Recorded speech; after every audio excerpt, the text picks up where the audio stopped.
ਬਲਿਓ ਚਰਾਗ ਅੰਧਿਆਰ ਮਹਿ ਸਭ ਕਲ ਉਦਰੀ ਇਕ ਨਾਮ ਧਰਮ ਪ੍ਰਗਟ ਸਗਲ ਹਰ ਭਵਨ ਮਹਿ ਜਨ ਨਾਨਕ ਗੁਰ ਪਾਰ ਬ੍ਰਹਮ ਦੋਹਰਾ ਸਿਮਰ ਨਾਮ ਸਭ ਕਾਮ ਹੋਇ ਪੁਨ ਨਾ ਜਾਏ ਜਮ ਧਾਮ ਆਪਨ ਸਰੂਪ ਅਨੂਪ ਕੋ ਜਾਨ ਲੇਤ ਅਵਿਰਾਮ। ਵਾਹਿਗੁਰੂ ਜੀ ਕਾ ਖਾਲਸਾ ਵਾਹਿਗੁਰੂ ਜੀ ਕੀ ਫਤਿਹ। ਦੋਹਰਾ ਸਿਮਰ ਨਾਮ ਸਭ ਕਾਮ ਹੋਇ ਪੁਨ ਨਾ ਜਾਏ ਜਮ ਧਾਮ। ਸ੍ਰੀ ਨਾਨਕ ਪ੍ਰਕਾਸ਼ ਗ੍ਰੰਥ ਉਤਰਾਰਧ ਧਿਆਏ 33ਵਾਂ ਚੈਪਟਰ 33। ਕਵੀ ਸੰਤੋਖ ਸਿੰਘ ਜੀ ਇੱਥੇ ਹੁਣ ਮੰਗਲ ਕਰਦੇ ਹਨ ਕਿ ਪਰਮਾਤਮਾ ਦਾ ਨਾਮ ਸਿਮਰਨ ਕਰਨਾ ਇਹੀ ਇੱਕ ਤਰੀਕਾ ਹੈ ਜਨਮ ਪਦਾਰਥ ਜੋ ਹੈ ਪ੍ਰਾਪਤ ਕਰਨ ਵਾਸਤੇ। ਕਵੀ ਸੰਤੋਖ ਸਿੰਘ ਜੀ ਇੱਥੇ ਪਰਮਾਤਮਾ ਦੇ ਨਾਮ ਨੂੰ ਸਰਵੋਤਮ ਦੱਸਣ ਲਈ ਇੱਥੇ ਕੁਝ ਕੁ ਜਿਹੜੇ ਦ੍ਰਿਸ਼ਟਾਂਤ ਦੇ ਕੇ ਸਮਝਾਉਂਦੇ ਹਨ। ਸਿਮਰ ਨਾਮ ਸਭ ਕਾਮ ਹੋਇ। ਹੇ ਮਨਾ ਉਸ ਪਰਮਾਤਮਾ ਦੇ ਨਾਮ ਦਾ ਤੂੰ ਸਿਮਰਨ ਕਰ ਜਿਹਦੇ ਕਰਕੇ ਸਭ ਕਾਮ ਹੋਇਆ, ਤੇਰੇ ਸਾਰੇ ਕੰਮ ਹੋ ਜਾਣਗੇ। ਇੱਕ ਸਿਮਰਨ ਕੀਤਿਆਂ ਬਾਕੀ ਦੇ ਸਾਰੇ ਕੰਮ ਪੂਰੇ ਹੋ ਜਾਂਦੇ ਨੇ, ਨਹੀਂ ਤਾਂ ਜੀਵਨ ਕਾਲ ਦੇ ਵਿੱਚ ਜਿੰਨੇ ਵੀ ਆਪਾਂ ਕੰਮ ਕਰਦੇ ਹਾਂ ਅਧੂਰੇ ਰਹਿ ਜਾਂਦੇ ਨੇ, ਕੋਈ ਵੀ ਕੰਮ ਪੂਰਾ ਨਹੀਂ ਹੁੰਦਾ ਜਾਂ ਕੋਈ ਵੀ ਕਾਰਜ ਜਾਂ ਕੰਮ ਐਸਾ ਨਹੀਂ ਜਿਹੜਾ ਬੰਦੇ ਨੂੰ ਮੁਕਤੀ ਦੀ ਪ੍ਰਾਪਤੀ ਕਰਾ ਦੇਵੇ ਜਾਂ ਜੀਵਨ ਦਾ ਲਕਸ਼ ਜਿਹੜਾ ਗੋਲ ਹੈ ਉਹ ਪ੍ਰਾਪਤ ਹੋ ਜਾਵੇ। ਕੇਵਲ ਤੇ ਕੇਵਲ ਪਰਮਾਤਮਾ ਦਾ ਨਾਮ ਹੀ ਹੈ ਜੋ ਸਾਰੇ ਹੀ ਕਾਰਜਾਂ ਨੂੰ ਪੂਰੀਆਂ ਕਰਨ ਵਾਲਾ ਹੈ ਤੇ ਜੀਵਨ ਨੂੰ ਸਫਲ ਕਰਨ ਵਾਲਾ ਹੈ। ਪੁੰਨ ਨਾ ਜਾਏ ਜਮ ਧਾਮ। ਤੇ ਫੇਰ ਮੁੜ ਕੇ ਜੀਵ ਨੂੰ ਜਮਾਂ ਦੇ ਧਾਮ ਨਰਕਾਂ ਵਿੱਚ ਨਹੀਂ ਜਾਣਾ ਪੈਂਦਾ ਜੋ ਇੱਕ ਵਾਰ ਪਰਮੇਸ਼ਰ ਦਾ ਨਾਮ ਜਪ ਲੈਂਦੇ ਹਨ। ਆਪਣਾ ਸਰੂਪ ਅਨੂਪ ਕੋ। ਤੇ ਦੇਖੋ ਹੁਣ ਇੱਕ ਗੱਲ ਹੋਰ ਹੈ, ਜਿਹੜਾ ਕਿ ਪਰਮਾਤਮਾ ਦਾ ਨਾਮ ਦਾ ਸਿਮਰਨ ਕਰਦਾ ਹੈ ਉਹਨੂੰ ਆਪਣੇ ਨਿਜ ਸਰੂਪ ਆਤਮਾ ਸਰੂਪ ਦਾ ਗਿਆਨ ਹੋ ਜਾਂਦਾ ਹੈ ਜੋ ਉਪਮਾ ਤੋਂ ਪਰੇ ਹੈ।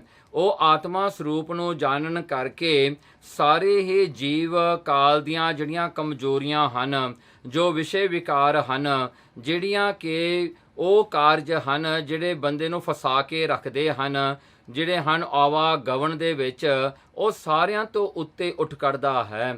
ਉਸ ਨੂੰ ਆਪਣਾ ਜੀਵਨ ਰੂਪ ਜੋ ਆਤਮਾ ਹੈ, ਜੋ ਪਰਮਾਤਮਾ ਦਾ ਆਪਣਾ ਸਰੂਪ ਹੈ, ਉਸ ਦੀ ਪ੍ਰਾਪਤੀ ਉਹ ਕਰ ਲੈਂਦਾ ਹੈ। ਜਾਨ ਲੇਤ ਅਭਿਰਾਮ। ਜਾਨ ਲੇਤ ਉਸ ਪਰਮਾਤਮਾ ਨੂੰ ਚੰਗੀ ਤਰ੍ਹਾਂ ਉਹ ਜਾਣ ਲੈਂਦਾ ਹੈ ਜੋ ਸੁੰਦਰ ਸਰੂਪ ਹੈ। ਸੋ ਐਸਾ ਪਰਮਾਤਮਾ ਨੂੰ ਜਾਣਨ ਦਾ ਜਿਹੜਾ ਹੈ ਕਾਰਜ, ਇਹ ਜਿਹੜਾ ਹੈ ਜੀਵਨ ਨੂੰ ਸਫਲ ਕਰਨ ਵਾਲਾ ਹੈ। ਜੀਵਨ ਜਿਹਦੇ ਕਰਕੇ ਮਿਲਿਆ ਹੈ ਉਹੀ ਕਾਰਜ ਨੂੰ ਪੂਰਾ ਕਰਨ ਵਾਲਾ ਪਰਮੇਸ਼ਰ ਦਾ ਸਿਮਰਨ ਹੈ। ਇਸ ਕਰਕੇ ਹੇ ਮਨਾ ਤੂੰ ਸਿਮਰਨ ਕਰ। ਸ੍ਰੀ ਬਾਲਾ ਸੰਦਰਵਾਚ ਚੌਪਈ ਸ੍ਰੀ ਅੰਗਦ ਸੁਣੀਏ ਇਤਿਹਾਸਾ। ਭਾਈ ਬਾਲਾ ਜੀ ਆਪ ਸ੍ਰੀ ਗੁਰੂ ਅੰਗਦ ਸਾਹਿਬ ਸੱਚੇ ਪਾਤਸ਼ਾਹ ਜੀ ਨੂੰ ਸੰਬੋਧਨ ਕਰਕੇ ਕਹਿੰਦੇ ਹਨ ਕਿ ਸੁਣੀਏ ਇਤਿਹਾਸਾ। ਸਤਿਗੁਰੂ ਸ੍ਰੀ ਗੁਰੂ ਅੰਗਦ ਸਾਹਿਬ ਜੀ ਹੁਣ ਸੁਣੋ ਇਤਿਹਾਸ ਨੂੰ। ਆਗੇ ਗਮਨ ਕੀਨ ਸੁਖ ਰਾਸਾ। ਆਗੇ ਸਤਿਗੁਰਾਂ ਨੇ ਹੁਣ ਗਮਨ ਕੀਤਾ। ਸ਼ੇਖ ਫਰੀਦ ਪੱਟਣ ਹੈ ਜਹਵਾ। ਹੁਣ ਉੱਥੋਂ ਮਹਾਰਾਜ ਜੀ ਉੱਚ ਤੋਂ ਅੱਗੇ ਚੱਲ ਪਏ ਹਨ ਤੇ ਉੱਥੇ ਸਤਿਗੁਰੂ ਜੀ ਨੇ ਜਾਣਾ ਕੀਤਾ ਜਿੱਥੇ ਭਗਤ ਸ਼ੇਖ ਫਰੀਦ ਦਾ ਪੱਟਨ ਸ਼ਹਿਰ ਹੈ। ਸੋ ਇਹ ਪੱਟਨ ਸ਼ਹਿਰ ਜਿਹੜਾ ਹੈ ਇਸ ਦਾ ਪਹਿਲਾ ਨਾਮ ਹੋਇਆ ਕਰਦਾ ਸੀ ਅਜੋਧਨ।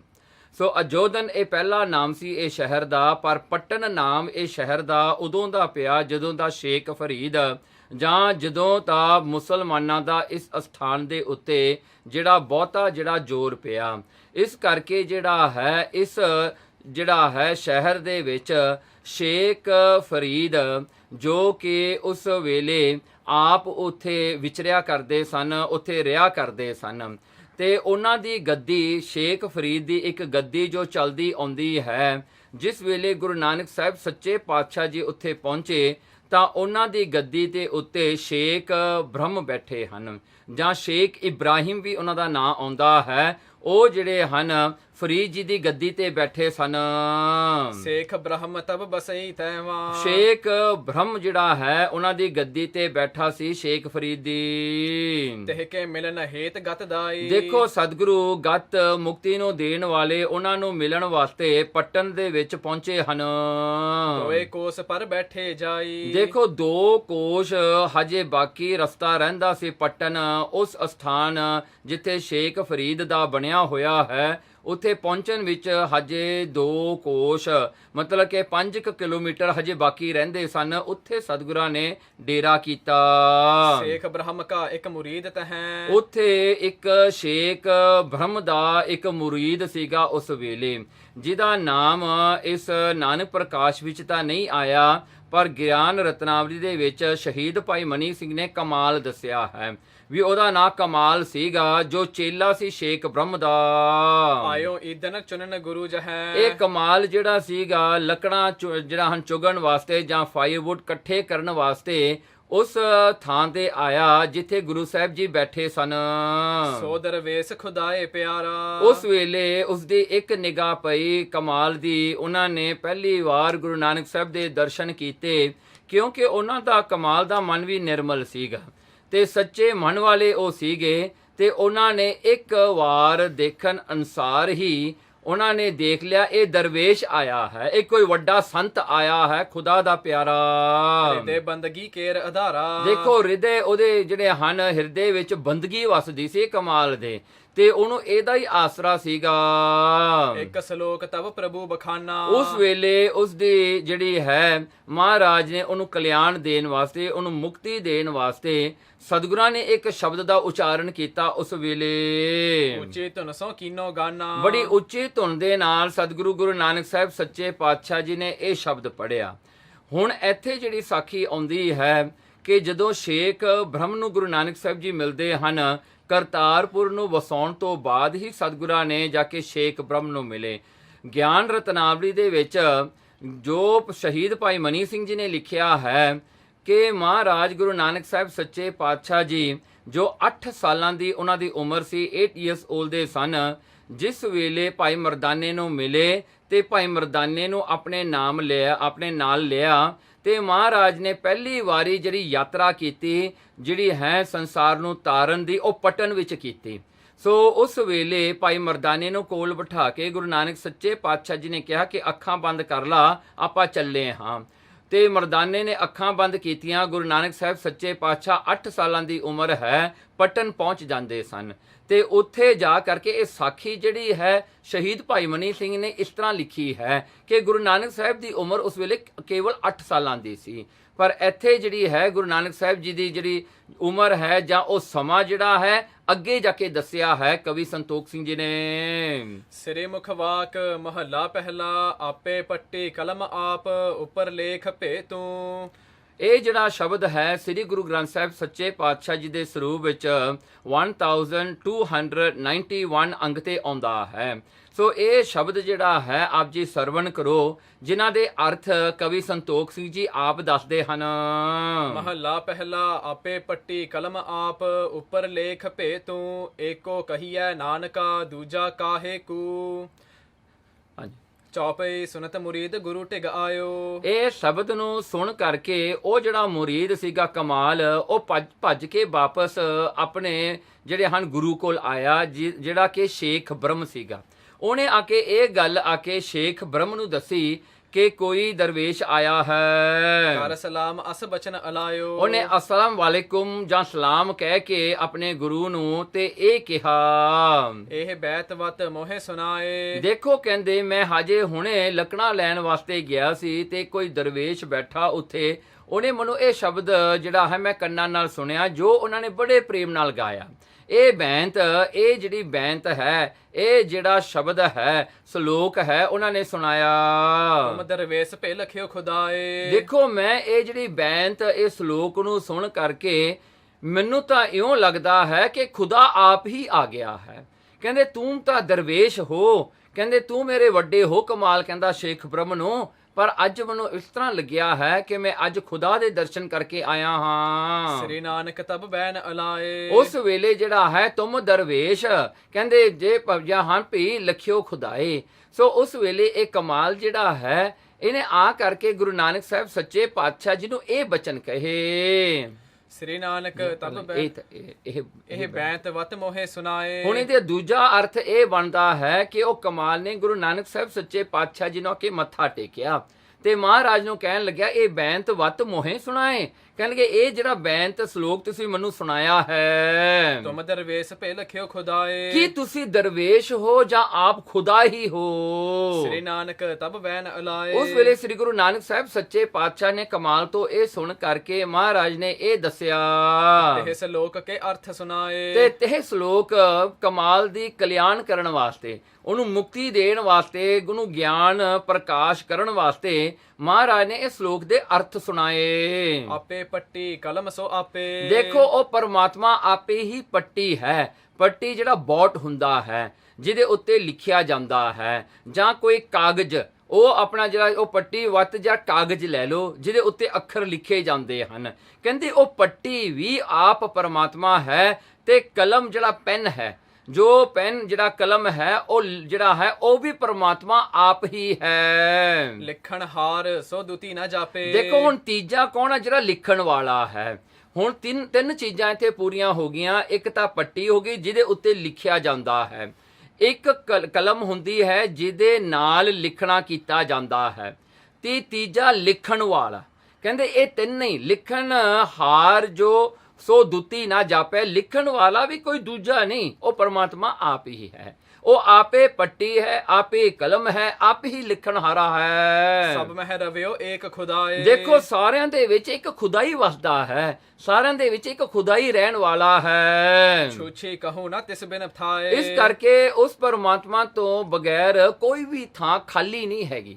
ਸਾਰੇ ਥਾਵਾਂ ਤੇ ਉਹ ਆਪ ਭਰਪੂਰ ਹੈ, ਪਰਮਾਤਮਾ ਆਪ ਵਸਦਾ ਹੈ। ਸੋ ਇਸ ਪ੍ਰਕਾਰ ਕਰਕੇ ਦੂਜਾ ਦੇਖਿਓ ਸੁਣਿਓ ਨਾ ਕੋਈ। ਦੇਖੋ ਇਸ ਕਰਕੇ ਦੂਜਾ ਨਹੀਂ ਕੋਈ ਦੇਖਣ ਵਿੱਚ ਮਿਲਦਾ ਉਹ ਪਰਮਾਤਮਾ ਤੋਂ ਇਲਾਵਾ। ਜਪਹਿ ਜੇ ਏਕ ਤਰਹਿ ਭਵ ਸੋਈ। ਦੇਖੋ ਜੋ ਵੀ ਇੱਕ ਪਰਮਾਤਮਾ ਨੂੰ ਜਪਦਾ ਹੈ ਉਸ ਦਾ ਹੀ ਤਰਨਾ ਹੁੰਦਾ ਹੈ। ਇਹ ਸ਼ਬਦ ਦੇ ਅਰਥ ਗੁਰੂ ਨਾਨਕ ਸਾਹਿਬ ਜੀ ਨੇ ਕਮਾਲ ਨੂੰ ਦੱਸੇ।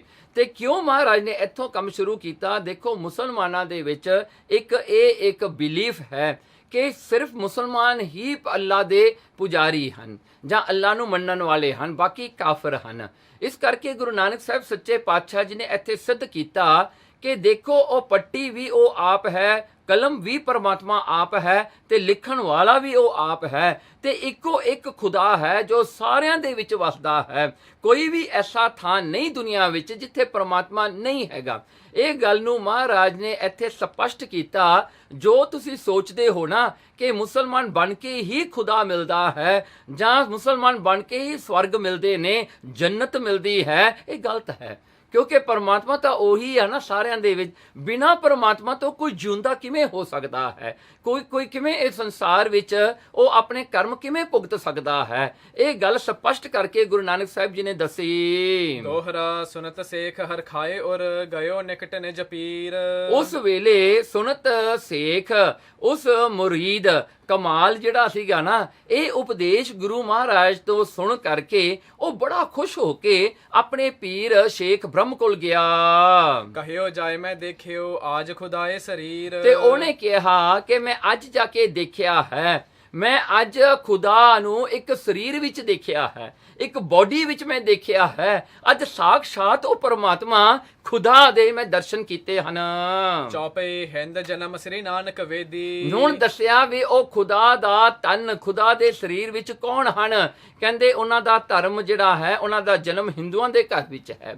ਹਿੰਦ ਧਰਮ ਉਹਨਾਂ ਦਾ ਹਿੰਦ ਧਰਮ ਹੈ ਜੋ ਸਨਾਤਨ ਧਰਮ ਹੈ। ਤੇ ਫੇਰ ਕਹਿੰਦੇ ਸ੍ਰੀ ਨਾਨਕ ਵੇਦੀ, ਉਹਨਾਂ ਦਾ ਨਾਂ ਨਾਨਕ ਹੈ। ਸਤਕਾਰ ਮਾਇਆ ਦੇ ਉਹ ਪਤੀ ਹਨ, ਇਸ ਕਰਕੇ ਸ਼੍ਰੀ ਹੈ। ਤੇ ਵੇਦੀ ਕਹਿੰਦੇ ਉਹਨਾਂ ਦੇ ਕੁੱਲ ਵੇਦੀਆਂ ਦੀ ਹੈ। ਦੇਤ ਅੱਲਾਹ ਸੁਧ ਦ્વੈਤ ਹੈ ਛੇਦੀ। ਦੇਖੋ ਦੇਤ ਅੱਲਾਹ, ਉਹ ਅੱਲਾ ਦੀ ਸੁਧ, ਅੱਲਾ ਦੀ ਖਬਰ ਉਹ ਦਿੰਦੇ ਹਨ ਜਿਹਦੇ ਵਿੱਚ ਡਾਊਟ ਕੋਈ ਨਹੀਂ ਹੈਗਾ। ਡਾਊਟਲੈਸ ਜਿਹੜੀ ਹੈ, ਐਸੀ ਜਿਹੜੀ ਹੈ ਉਹ ਗਿਆਨ ਕਰਾਉਂਦੇ ਹਨ ਪਰਮਾਤਮਾ ਖੁਦਾ ਦਾ। ਸੁਨਤ ਪੀਰ ਨੇ ਬਚਨ ਉਚਾਰੇ। ਇਹ ਸੁਣ ਕਰਕੇ ਉਹ ਪੀਰ ਸ਼ੇਖ ਬ੍ਰਹਮ ਨੇ ਕਿਹਾ, ਹਿੰਦੂ ਬਹੁਰ ਖੁਦਾਏ ਕਿਆਰੇ। ਹੁਣ ਪੁੱਛਿਆ ਉਹਨੇ ਸ਼ੇਖ ਬ੍ਰਹਮ ਨੇ, ਤੇ ਕਿੱਥੇ ਕੋਈ ਹਿੰਦੂ ਤੇ ਕਿੱਥੇ ਖੁਦਾ ਕਿਵੇਂ ਹੋ ਸਕਦਾ ਹੈ? ਸ਼ੇਖ ਬ੍ਰਹਮ ਕਹਿੰਦਾ ਸੀ ਵੀ ਜੇ ਖੁਦਾ ਹੋਵੇਗਾ ਤਾਂ ਖੁਦਾ ਵੀ ਮੁਸਲਮਾਨ ਹੀ ਚਾਹੀਦਾ ਹੈ। ਹਿੰਦੂ ਕਿਵੇਂ ਖੁਦਾ ਹੋ ਸਕਦਾ ਹੈ? ਹੋ ਨਹੀਂ ਸਕਦਾ। ਕਹਿੰਦਾ ਹਿੰਦੂ ਕੀ ਤੇ ਖੁਦਾ ਕੀ? ਫੇਰ ਮੁਰੀਦ ਜੋਰ ਕਰ ਕਹੇ। ਫੇਰ ਇਹ ਮੁਰੀਦ ਕਮਾਲ ਨੇ ਹੱਥ ਜੋੜ ਕੇ ਕਿਹਾ, ਸੋ ਖੁਦਾਏ ਕੀ ਸੂਰਤ ਹੈ। ਦੇਖੋ ਕਹਿੰਦੇ ਹੇ ਮੇਰੇ ਪੀਰ, ਉਹ ਜਿਹੜਾ ਹੈ ਗੁਰੂ ਨਾਨਕ ਕਹਿੰਦੇ ਸੋ ਖੁਦਾਈ ਕੀ ਸੂਰਤ ਕਹਿੰਦੇ ਉਹ ਤਾਂ ਜਿਹੜਾ ਹਨ ਬਿਲਕੁਲ ਹੀ ਖੁਦਾ ਦੀ ਸੁਰਤ, ਖੁਦਾ ਦੀ ਕੌਨਸ਼ੀਅਸਨੈਸ, ਖੁਦਾ ਦੀ ਖਬਰ ਰੱਖਣ ਵਾਲਾ ਹੈ, ਜਿਹਨੂੰ ਸੋਝੀ ਹੈ, ਐਨਲਾਈਟਮੈਂਟ ਹੈ ਉਸ ਖੁਦਾ ਪਰਮਾਤਮਾ ਦਾ। ਕਹਿੰਦੇ ਉਹ ਤਾਂ ਆਪ ਹੀ ਖੁਦਾ ਹੈ। ਕਹੋ ਕੂਰਨ ਹੈ ਸਾਚ ਪਛਾਨੋ, ਮੈਂ ਝੂਠ ਨਹੀਂ ਬੋਲ ਰਿਹਾ, ਮੈਂ ਸੱਚ ਬੋਲ ਰਿਹਾ ਹਾਂ। ਦੇਖੋਗੇ ਤੁਮ ਤਬ ਹੀ ਮਾਨੋ, ਜਦੋਂ ਤੁਸੀਂ ਉਹਨਾਂ ਵੱਲ ਦੇਖੋਗੇ ਤਾਂ ਤੁਹਾਨੂੰ ਪ੍ਰਤੀਤ ਹੋਵੇਗੀ, you will believe once you see him. ਹਾਂਜੀ, ਬਿਨ ਦੇਖੇ ਨਹਿ ਆਏ ਪ੍ਰਤੀਤੀ, ਬਿਨਾ ਦੇਖਿਆਂ ਬਿਨਾ ਮਿਲਿਆਂ ਤੇ ਤੁਹਾਨੂੰ ਪ੍ਰਤੀਤੀ ਨਹੀਂ ਆਵੇਗੀ, ਤੁਹਾਨੂੰ ਇਹ ਗੱਲ ਦੀ ਤਸੱਲੀ ਨਹੀਂ ਹੋਵੇਗੀ। ਮਿਲਨੇ ਤੇ ਵਿਸਾਲ ਹੋਏ ਪ੍ਰੀਤੀ, ਦੇਖੋ ਜਦੋਂ ਤੁਸੀਂ ਇੱਕ ਵਾਰੀ ਉਹਨੂੰ ਮਿਲ ਪਏ ਨਾ, ਮੇਰੀ ਤਾਂ ਇਹ ਜਿਹੜੀ ਗਾਰੰਟੀ ਹੈ ਤੁਹਾਡੇ ਵਾਸਤੇ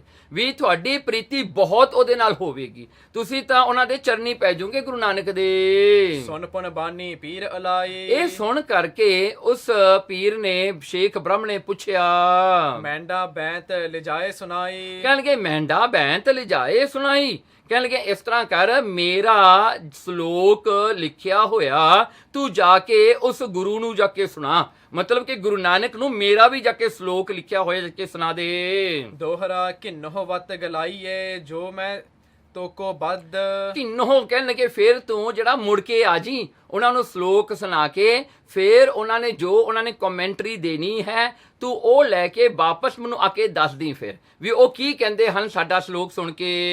ਇੱਕ ਸਾਹਿਬ ਦੋ ਹੱਦ ਹੈ, ਕੋ ਸੇਵੀ ਕੋ ਰੱਦ, ਦੇਖੋ ਇਹ ਜਿਹੜਾ ਸੀ ਉਹਦਾ ਸ਼ਲੋਕ ਸੀਗਾ, ਇੱਕ ਸਾਹਿਬ ਦੋ ਹੱਦ ਹੈ, ਕੋ ਸੇਵੀ ਕੋ ਰੱਦ। ਸੋ ਇੱਥੇ ਜਿਹੜਾ ਹੈ ਕਹਿੰਦੇ ਇੱਕ ਤਾਂ ਸਾਹਿਬ ਹੈ, ਉਹਦੇ ਦੋ ਕਿਨਾਰੇ ਹਨ, ਦੋ ਹੱਦਾਂ ਹਨ, ਮਤਲਬ ਕਿ ਸਮੁੰਦਰ ਦੇ ਜਿਵੇਂ ਦੋ ਕੰਢੇ ਹੁੰਦੇ ਹਨ, ਦੋ ਸ਼ੌਹ ਹੁੰਦੇ ਹਨ ਦੋ ਪਾਸੇ, ਤੇ ਕਹਿੰਦੇ ਕੋ ਸੇਵੀ ਕੋ ਰੱਦ, ਕਹਿੰਦੇ ਉਹਨੂੰ ਮੰਨਣ ਵਾਲਾ ਕਿਹੜਾ ਹੈ, ਉਹਨੂੰ ਜਿਹੜਾ ਹੈ ਨਾ ਮੰਨਣ ਵਾਲਾ ਕਿਹੜਾ ਹੈ।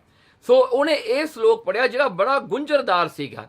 ਕਹਿੰਦੇ ਇੱਕ ਸਾਹਿਬ ਹੈ ਪਰ ਉਹਦੇ ਦੋ ਜਿਹੜੇ ਹਨ ਕੰਢੇ ਹਨ, ਤੇ ਇੱਕ ਕੰਢਾ ਮੰਨਦਾ ਹੈ, ਇੱਕ ਕੰਢਾ ਨਹੀਂ ਮੰਨਦਾ, ਤੇ ਇਹਦੇ ਬਾਰੇ ਕਿਵੇਂ ਹੈ। ਚੌਪਈ ਸੁਨ ਮੁਰੀਦ ਤਬ ਸ੍ਰੀ ਗੁਰ ਪਾਸਾ, ਉਸ ਵੇਲੇ ਇਸ ਮੁਰੀਦ ਨੇ ਇਹ ਜਿਹੜਾ ਹੈ ਆਪਣੇ ਗੁਰੂ ਆਪਣੇ ਪੀਰ ਸ਼ੇਖ ਬ੍ਰਹਮ ਤੋਂ ਸੁਣ ਕੇ ਸ੍ਰੀ ਗੁਰੂ ਨਾਨਕ ਦੇਵ ਜੀ ਕੋਲ ਗਏ। ਜੁਲ ਕਰ ਆਏ ਕਰੀ ਅਰਦਾਸਾ, ਪਹੁੰਚ ਕਰਕੇ ਉੱਥੇ ਉਹਨੇ ਅਰਦਾਸ ਕੀਤੀ ਕਮਾਲ ਨੇ। ਜਬ ਹੀ ਪੜਿਓ ਬੈਂਤ ਮੈਂ ਤੈਂਡਾ, ਕਹਿਣਗੇ ਜਦੋਂ ਮੈਂ ਜਾ ਕੇ ਆਪਣੇ ਪੀਰ ਦੇ ਕੋਲ ਤੁਹਾਡਾ ਕਹਿਆ ਹੋਇਆ ਜੋ ਸ਼ਲੋਕ ਸੀ ਮੈਂ ਜਾ ਕੇ ਪੜਿਆ ਉਹਨਾਂ ਦੇ ਕੋਲ, ਬੈਂਤ ਕਹਿਓ ਤਬ ਪੀਰ ਇੱਕ ਮੈਂਡਾ, ਤੇ ਮੇਰੇ ਪੀਰ ਨੇ ਉਸ ਵੇਲੇ ਇੱਕ ਜਿਹੜਾ ਬੈਂਤ ਆਪਣਾ ਸ਼ਲੋਕ ਉਹਨੇ ਪੜਿਆ, ਫਿਰ ਉਹਨੇ ਵੀ ਆਪਣਾ ਇੱਕ ਸ਼ਲੋਕ ਪੜ੍ਹ ਦਿੱਤਾ।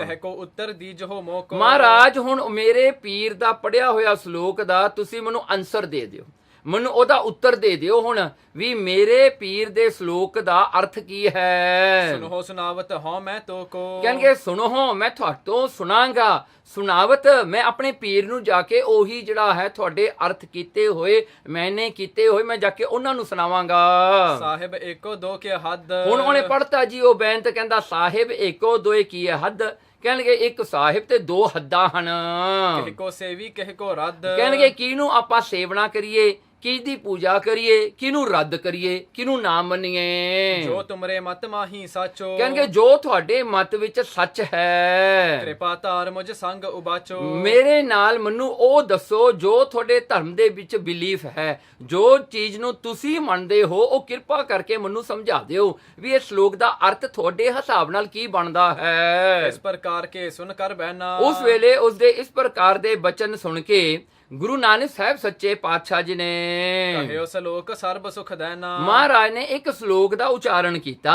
ਇਹ ਸ਼ਲੋਕ ਜਿਹੜਾ ਹੈ ਸ੍ਰੀ ਗੁਰੂ ਗ੍ਰੰਥ ਸਾਹਿਬ ਦੇ ਵਿੱਚ ਅੰਕਿਤ ਨਹੀਂ ਹੈ, ਇਹ ਬਾਹਰ ਹੈ ਬਾਣੀ। ਸ਼ਲੋਕ ਦੂਜਾ ਕਾਹੇ ਸਿਮਰਿਐ ਜੰਮੈ ਤੇ ਮਰ ਜਾਏ, ਸਤਿਗੁਰੂ ਗੁਰੂ ਨਾਨਕ ਸਾਹਿਬ ਸੱਚੇ ਪਾਤਸ਼ਾਹ ਕਹਿੰਦੇ ਦੂਜਾ ਕਾਹੇ ਸਿਮਰਿਐ, ਦੂਜੇ ਨੂੰ ਸਿਮਰਨਾ ਯਾਦ ਕਿਉਂ ਕਰਨਾ ਹੈ। ਜਨਮੇ ਤੇ ਮਰ ਜਾਏ, ਜਿਹੜਾ ਜੰਮਦਾ ਤੇ ਮਰਦਾ ਹੋਵੇ ਉਹਨੂੰ ਮੰਨੀਏ ਕਿਉਂ, ਉਹ ਕਿਵੇਂ ਆਪਾਂ ਨੂੰ ਜਿਹੜਾ ਹੈ ਬਚਾ ਸਕਦਾ ਜਿਹੜਾ ਆਪ ਜਨਮ ਤੇ ਮਰਨ ਦੇ ਗੇੜ ਵਿੱਚ ਫਸਿਆ ਹੋਵੇ। ਕਿਉਂਕਿ ਇਹਨਾਂ ਦੇ ਧਰਮ ਦੇ ਵਿੱਚ ਜਾਂ ਬਹੁਤ ਸਾਰੇ ਹੋਰ ਇਹ ਜਿਹੜੇ ਭੁਲੇਖੇ ਵਿੱਚ ਪੈ ਜਾਂਦੇ ਸਨ ਲੋਕ ਵੀ ਇਹੀ ਜਿਹੜੇ ਲੋਕ ਹਨ ਜਿਹੜੇ ਇਹਨਾਂ ਦੇ ਪੀਰ ਹੋਇਆ ਕਰਦੇ ਨਾ ਵੀ ਇਹੀ ਸਭ ਕੁਝ ਜਾਣ, ਇਸ ਕਰਕੇ ਇਹਨਾਂ ਦੀਆਂ ਬਣੀਆਂ ਬਣਾ ਕੇ ਪੂਜਣ ਲੱਗ ਜਾਂਦੇ ਹਨ ਵੀ ਇਹ ਤਾਂ ਹਮੇਸ਼ਾ ਹੀ ਹਨ। ਮਹਾਰਾਜ ਕਹਿੰਦੇ ਉਹਨੂੰ ਪੂਜਣਾ ਹੀ ਕਿਉਂ ਕਰੀਏ ਜਿਹੜਾ ਮਰਦਾ ਤੇ ਜੰਮਦਾ ਹੋਵੇ।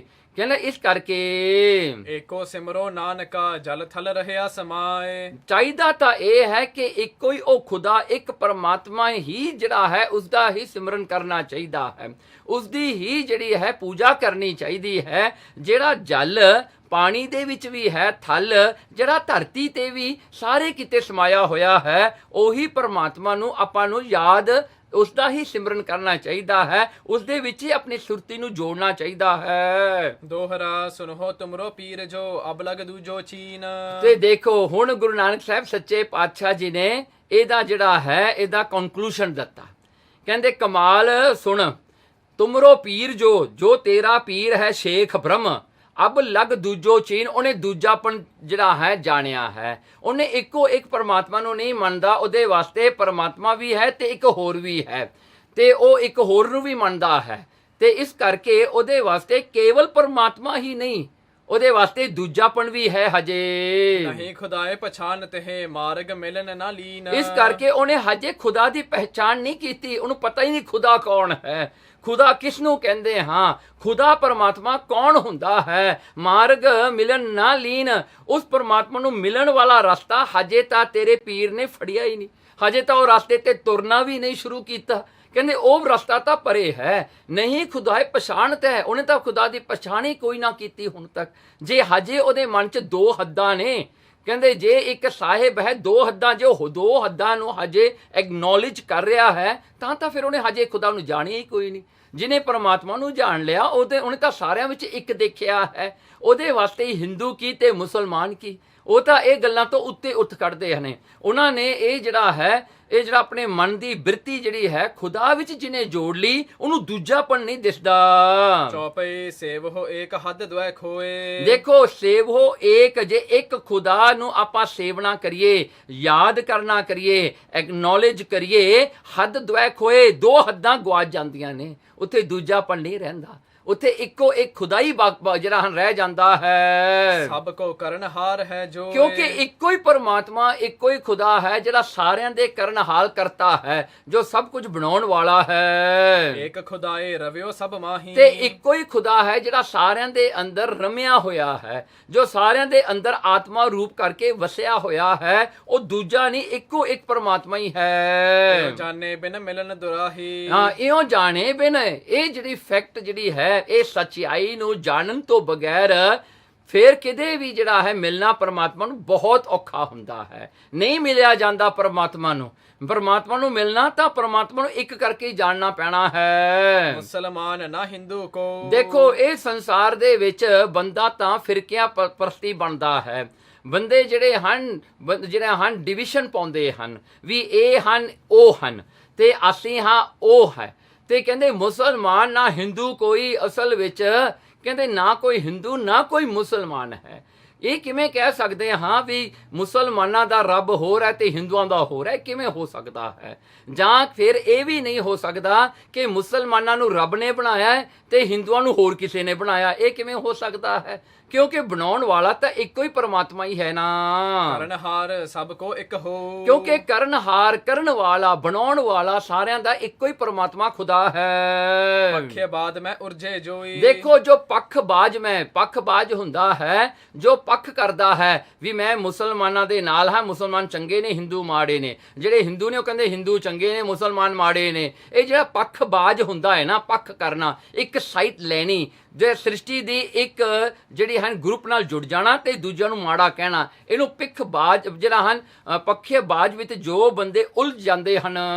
ਹੱਦਾਂ ਦੋਏ ਜਾਣ ਹੈ ਸੋਈ। ਫਿਰ ਉਹ ਹੱਦਾਂ ਜਾਣਦੇ ਨੇ ਵੀ ਇਹ ਹੱਦਾਂ, ਇਹ ਉਹ ਹੱਦਾਂ, ਅਸੀਂ ਚੰਗੇ ਆ ਉਹ ਮਾੜੇ ਹਨ, ਅਸੀਂ ਖੁਦਾ ਨੂੰ ਮੰਨਦੇ ਉਹ ਦੇਵੀਆਂ ਨੂੰ ਮੰਨਦੇ ਨੇ, ਅਸੀਂ ਜਿਹੜਾ ਹਨ ਜਾ ਕੇ ਕਾਬੇ ਨੂੰ ਮੰਨਦੇ ਹਨ, ਇਹ ਜਿਹੜੇ ਮੰਦਿਰਾਂ ਨੂੰ ਮੰਨਦੇ ਹਨ। ਸੋ ਐਸੀਆਂ ਜਿਹੜੀਆਂ ਗੱਲਾਂ ਹਨ ਤਾਂ ਉੱਠਦੀਆਂ ਨੇ ਜਦੋਂ ਆਪਾਂ ਦੋ ਹੱਦਾਂ ਨੂੰ ਮੰਨਣਾ ਕਰੀਏ। ਅਸਲ ਵਿੱਚ ਦੋ ਹੱਦਾਂ ਤਾਂ ਹੈ ਹੀ ਕੋਈ ਨਹੀਂ। ਹਾਂਜੀ, ਇਸ ਕਰਕੇ ਜਿਹੜਾ ਹੈ ਜਿਹੜੇ ਧਰਮ ਦੇ ਵਿੱਚ ਦੇਖੋ, ਕਈ ਧਰਮਾਂ ਦੇ ਵਿੱਚ ਐਸਾ ਵੀ ਆ ਨਾ, ਦੇਖੋ ਪਹਿਲਾਂ ਹਿੰਦੂ ਧਰਮ ਦੇ ਵਿੱਚ ਜਿਹੜਾ ਹਨ ਪਹਿਲਾਂ ਜਿਹੜੀਆਂ ਸਾਖੀਆਂ ਦੇਵੀ ਤੇ ਦੈਂਤ ਹੁੰਦੇ ਨੇ, ਸੋ ਉਹ ਵੀ ਉਹੀ ਉਲਝਣਾਂ 'ਚ ਫਸੇ ਰਹੇ ਵੀ ਇਹ ਦੇਵਤੇ ਨੇ, ਇਹ ਦੈਂਤ ਨੇ। ਹੁਣ ਮੁਸਲਮਾਨ ਜਿਹੜੇ ਨੇ ਕਹਿੰਦੇ ਇਨਸਾਨ ਨੇ, ਸ਼ੈਤਾਨ ਨੇ, ਇਹ ਆ ਉਹ ਆ। ਪਰ ਗੁਰੂ ਨਾਨਕ ਜੋ ਮਹਾਰਾਜ ਜੀ ਕਹਿ ਰਹੇ ਨੇ ਵੀ ਹੈ ਤਾਂ ਇੱਕੋ ਹੀ ਪਰਮਾਤਮਾ ਨਾ। ਅਖੀਰ ਕਰ ਇਹ ਸਭ ਕੁਝ ਸੰਸਾਰ ਦੀ ਰੀਤੀ ਬਣੀ ਹੋਈ ਹੈ, ਇਹ ਇੱਕ ਸੰਸਾਰ ਦੀ ਖੇਡ ਹੈ, ਪਰ ਅਲਟੀਮੇਟਲੀ ਉਹ ਪਰਮਾਤਮਾ ਇੱਕੋ ਹੀ ਇੱਕ ਹੈ। ਉਹਨੂੰ ਇੱਕ ਕਰਕੇ ਹੀ ਦੇਖਣਾ ਪੈਣਾ ਹੈ, ਤਾਂ ਆਪਾਂ ਇਹ ਸਾਰੇ ਸੰਸਾਰ ਦੇ ਜਿਹੜੇ ਹਨ ਖੇਡਾਂ ਤੋਂ, ਇਹ ਸਾਰੇ ਉਲਝਿਆਵਾਂ ਤੋਂ ਆਪਾਂ ਉੱਤੇ ਉੱਠਾਂਗੇ। ਐਸੇ ਬਚਨ ਸੁਨੇ ਗੁਰ ਤੀਰ, ਜਦੋਂ ਐਸੇ ਬਚਨ ਸੁਣੇ ਉਸ ਕਮਾਲ ਨੇ ਗੁਰੂ ਮਹਾਰਾਜ ਤੋਂ, ਗਮਨਿਓ ਤਬ ਸਮੀਪ ਨਿਜ ਪੀਰ, ਉਹ ਭੱਜ ਕੇ ਗਿਆ ਆਪਣੇ ਪੀਰ ਸ਼ੇਖ ਬ੍ਰਹਮ ਦੇ ਕੋਲ। ਸਰਬ ਜਵਾਬ ਸੁਨਾਇਓ ਜਬ ਹੀ, ਉਹਨੂੰ ਜਾ ਕੇ ਸਾਰਾ ਜਵਾਬ ਉਸ ਦੇ ਸ਼ਲੋਕ ਦਾ ਅਰਥ ਜਿਹੜਾ ਸੀ, ਜਿਵੇਂ ਗੁਰੂ ਨਾਨਕ ਸਾਹਿਬ ਨੇ ਕੀਤਾ, ਉਹਨੂੰ ਸੁਣਾਇਆ ਜਾ ਕੇ। ਬੋਲਿਓ ਪੀਰ ਤਾਹੇ ਸੋ ਤਬ ਹੀ, ਉਸ ਵੇਲੇ ਪੀਰ ਬੋਲਿਆ ਉਸ ਕਮਾਲ ਦੇ ਨਾਲ, ਦੋਹਰਾ ਤਾਤ ਬਾਤ ਕੋ ਮਰਮ ਜੋ ਤੈ ਜਾਣਿਓ ਕਹਿ ਨਾਹੇ। ਕਹਿਣਗੇ ਤਾਤ ਹੇ ਮੇਰੇ ਪਿਆਰੇ ਪੁੱਤਰ, ਚੇਲੇ ਨੂੰ ਪੁੱਤਰ ਕਹਿੰਦੇ ਹਨ ਨਾ, ਕਹਿੰਦੇ ਹੇ ਮੇਰੇ ਚੇਲੇ, ਹੇ ਮੇਰੇ ਪੁੱਤਰ, ਕਹਿੰਦੇ ਬਾਤ ਕੋ ਮਰਮ ਜੋ ਇਸ ਗੱਲ ਦਾ ਮਰਮ ਭੇਦ ਹੈ, ਜੋ ਸਿਕਰਟ ਹੈ, ਜੋ ਸਮਝ ਹੈ, ਤੈਂ ਜਾਣਿਓ ਕਿ ਨਾ ਹੀ, ਤੂੰ ਸਮਝਿਆ ਕਿ ਨਹੀਂ ਇਹ ਗੱਲ ਦਾ ਜਿਹੜਾ ਕੀ ਭੇਦ ਆ, ਕੀ ਗੁਰੂ ਨਾਨਕ ਨੇ ਦੱਸਿਆ ਹੈ। ਅਜਮਤ ਇਸਮਹਿ ਅਧਿਕ ਹੈ ਸੁਨੋ ਸਮਝ ਮਨ ਮਾਹੇ, ਕਹਿਣ ਲੱਗੇ ਅਜਮਤ ਇਸਮਹਿ, ਮੈਂ ਜਾਣਿਆ ਕਿ ਗੁਰੂ ਨਾਨਕ ਦੇ ਵਿੱਚ ਅਜਮਤ ਹੈ, ਉਹ ਕਰਾਮਾਤੀ ਹੈ, ਵੱਡੀਆਂ ਸ਼ਕਤੀਆਂ ਦਾ ਮਾਲਕ ਹੈ। ਸੁਣੋ ਸਮਝ ਮਨ ਮਾਹੇ, ਮੈਂ ਇਹ ਗੱਲ ਆਪਣੇ ਮਨ ਵਿੱਚ ਸਮਝ ਲਈ ਤੇ ਤੂੰ ਵੀ ਸਮਝਣਾ ਕਰ, ਕਮਾਲ ਨੂੰ ਕਹਿੰਦੇ। ਸੋ ਇਉਂ ਕਰਕੇ ਜਿਹੜਾ ਹੈ ਹੁਣ ਸ਼ਹੀਦ ਭਾਈ ਮਨੀ ਸਿੰਘ ਨੇ ਜੋ ਗਿਆਨ ਰਤਨਾਵਲੀ ਵਿੱਚ ਦੱਸਿਆ ਹੈ, ਤੇ ਕਵੀ ਜਿਹੜਾ ਹਨ ਉਸ ਵੇਲੇ ਜਦੋਂ ਜਾ ਕੇ ਕਮਾਲ ਦੱਸਦਾ ਹੈ ਨਾ, ਕਿ ਸ਼ਹੀਦ ਭਾਈ ਮਨੀ ਸਿੰਘ ਨੇ ਦੱਸਿਆ ਵੀ 8 ਸਾਲਾਂ ਦੀ ਉਮਰ ਸੀ ਨਾ, ਜਦੋਂ ਇਹ ਗੱਲ ਜਾ ਕੇ ਦੱਸੀ ਉਸ ਜਿਹੜੇ ਹਨ ਸ਼ੇਖ ਬ੍ਰਹਮ ਨੂੰ, ਤਾਂ ਸ਼ੇਖ ਬ੍ਰਹਮ ਨੇ ਉਹਨਾਂ ਨੂੰ ਪੁੱਛਿਆ ਕਿ ਉਹਨਾਂ ਦੀ ਉਮਰ ਕੀ ਹੈ। ਹੁਣ ਦੇਖੋ ਉਹ ਉਮਰ ਦੀ ਗੱਲ ਜਿਹੜੀ ਸੀਗੀ, ਤੇ ਕਮਾਲ ਉਹਨਾਂ ਨੂੰ ਦੱਸਦਾ ਹੈ ਕਿ ਗੁਰੂ ਨਾਨਕ ਦੀ ਉਮਰ ਕੇਵਲ 8 ਸਾਲਾਂ ਦੀ ਹੈ। ਜਦੋਂ ਉਹਨੇ 8 ਸਾਲ ਦਾ ਸੁਣਿਆ ਤਾਂ ਸ਼ੇਖ ਬ੍ਰਹਮ ਕਹਿੰਦਾ ਮੈਂ ਤਾਂ ਬੁੱਢਾ ਹਾਂ, ਉਹ ਤਾਂ ਹਜੇ ਬੱਚਾ ਹੈ, ਉਹਨੂੰ ਇਹ ਗੱਲਾਂ ਦਾ ਕੀ ਪਤਾ। ਸੋ ਉਹਦੇ ਬਾਰੇ ਜਿਹੜਾ ਹੈ ਉਸ ਦਾ ਜੋ ਜਿਹੜਾ ਹਾਂ ਸ਼ਹੀਦ ਭਾਈ ਮਨੀ ਸਿੰਘ ਨੇ ਲਿਖਿਆ ਵੀ ਕਿਸ ਤਰ੍ਹਾਂ ਜਿਹੜਾ ਹੈ ਸ਼ੇਖ ਬ੍ਰਹਮ ਨੇ ਕਿਹਾ ਤੇ ਕਮਾਲ ਨੇ ਉਹਨੂੰ ਕੀ ਦੱਸਿਆ, ਉਹ ਆਪ ਜੀ ਸੁਣੋ ਹੁਣ। ਹੈ ਤੁਵ ਗਰੀਬ ਦਿਲ ਹੈਸਨ ਬਮਾਲ, ਬਜ਼ੁਰਗੀ ਬਾ ਅਕਲ ਹੈਸਨ ਬਰਸਾਲ, ਕੋ ਦਿਕੇ ਕੋ ਬੇਅਕਲ ਪੀਰ ਬਵਦ, ਨਿਜ਼ਦ ਦੇਹਲੇ ਖਿਰਦ ਕਾ ਬੀਰ ਬਵਦ। ਉਹ ਇਹਦੇ ਅਰਥ ਜਿਹੜੇ ਹਨ ਉਹ ਭਾਈ ਮਨੀ ਸਿੰਘ ਜੀ ਨੇ ਆਪ ਲਿਖੇ ਹਨ, ਉਹ ਸੁਣੋ। ਵੱਡਿਆਂ ਨੇ ਕਿਹਾ ਹੈ ਕਿ ਦਾਤ ਕਰਨੀ ਹਿਰਦੇ ਕਾ ਧਰਮ ਹੈ। ਦੇਖੋ ਕਹਿੰਦੇ ਵੱਡੇ ਜਿਹੜੇ ਹਨ, ਹੁਣ ਕਮਾਲ ਦੱਸਦਾ ਆਪਣੇ ਗੁਰੂ ਨੂੰ, ਜਦੋਂ ਉਹਨੇ ਤਰਕ ਕੀਤੀ ਵੀ ਗੁਰੂ ਨਾਨਕ ਦੀ ਉਮਰ ਤਾਂ ਬਹੁਤ ਛੋਟੀ ਹੈ, ਕਮਾਲ ਕਹਿੰਦਾ ਹੈ ਵੱਡੇ ਜਿਹੜੇ ਸਾਡੇ ਵੱਡੇ ਨੇ ਉਹਨਾਂ ਨੇ ਇਹ ਦੱਸਿਆ ਕਿ ਜਿਹੜੀ ਦਾਤ ਕਰਨੀ ਹਿਰਦੇ ਕਾ ਧਰਮ ਹੈ, ਇਹ ਜਿਹੜਾ ਦਾਤ ਕਰਨੀ, ਦਾਤ ਦੀ ਪ੍ਰਾਪਤੀ ਕਰਨੀ, ਦਾਤ ਜਿਹੜੀ ਹੈ ਕਿਸੇ ਨੂੰ ਦੇਣੀ, ਇਹ ਇੱਕ ਧਰਮ ਹੈ, ਇਹ ਹਿਰਦੇ ਦਾ ਧਰਮ ਹੈ, ਕਿਉਂਕਿ ਹਿਰਦੇ ਵਿੱਚ ਗਿਆਨ ਵਸਦਾ ਹੈ ਤੇ ਹਿਰਦੇ ਦਾ ਧਰਮ ਹੈ ਕਿ ਗਿਆਨ ਕਿਸੇ ਨੂੰ ਕਰਾਉਣਾ, ਤੇ ਹਿਰਦੇ ਦਾ ਹੀ ਧਰਮ ਹੈ ਪਰਮਾਤਮਾ ਦੀ ਪਹਿਚਾਨ ਕਰਨੀ। ਧਨ ਤਾਂ ਸੂਮ ਪਾਸ ਭੀ ਬਹੁਤ ਹੋਤਾ ਹੈ। ਹੁਣ ਐਗਜ਼ਾਮਪਲ ਦਿੰਦੇ ਹਨ, ਕਹਿੰਦੇ ਧਨ ਜਿਹੜਾ ਹੁੰਦਾ ਹੈ ਨਾ, ਵੈਲਥ ਜਿਹੜੀ ਹੁੰਦੀ ਆ, ਉਹ ਤਾਂ ਸੂਮ ਕੰਜੂਸ ਬੰਦੇ ਕੋਲ ਜਿਹੜਾ ਹੈ, ਸਟਿੰਜੀ ਜਿਹੜਾ ਬੰਦਾ ਹੁੰਦਾ ਹੈ, ਨਹੀਂ ਖਰਚ ਕਰਨ ਵਾਲਾ, ਉਹਦੇ ਕੋਲ ਵੀ ਬਹੁਤ ਹੁੰਦੀ ਹੈ। ਉਹ ਦਾਨ ਤੋਂ ਨਹੀਂ ਕਰਦੇ ਵਡਿਆਈ, ਬੁੱਧ ਵਿਚਾਰ ਤੀਕਰ ਬੁੱਢੇ ਬਾਲੇ ਤੀਕਰ ਨਹੀਂ। ਦੇਖੋ ਇਸ ਕਰਕੇ ਭਾਵੇਂ ਸੂਮ ਕੋਲ ਦਾਨ ਦੇਣ ਵਾਸਤੇ ਬਹੁਤ ਮਾਇਆ ਹੁੰਦੀ ਹੈ,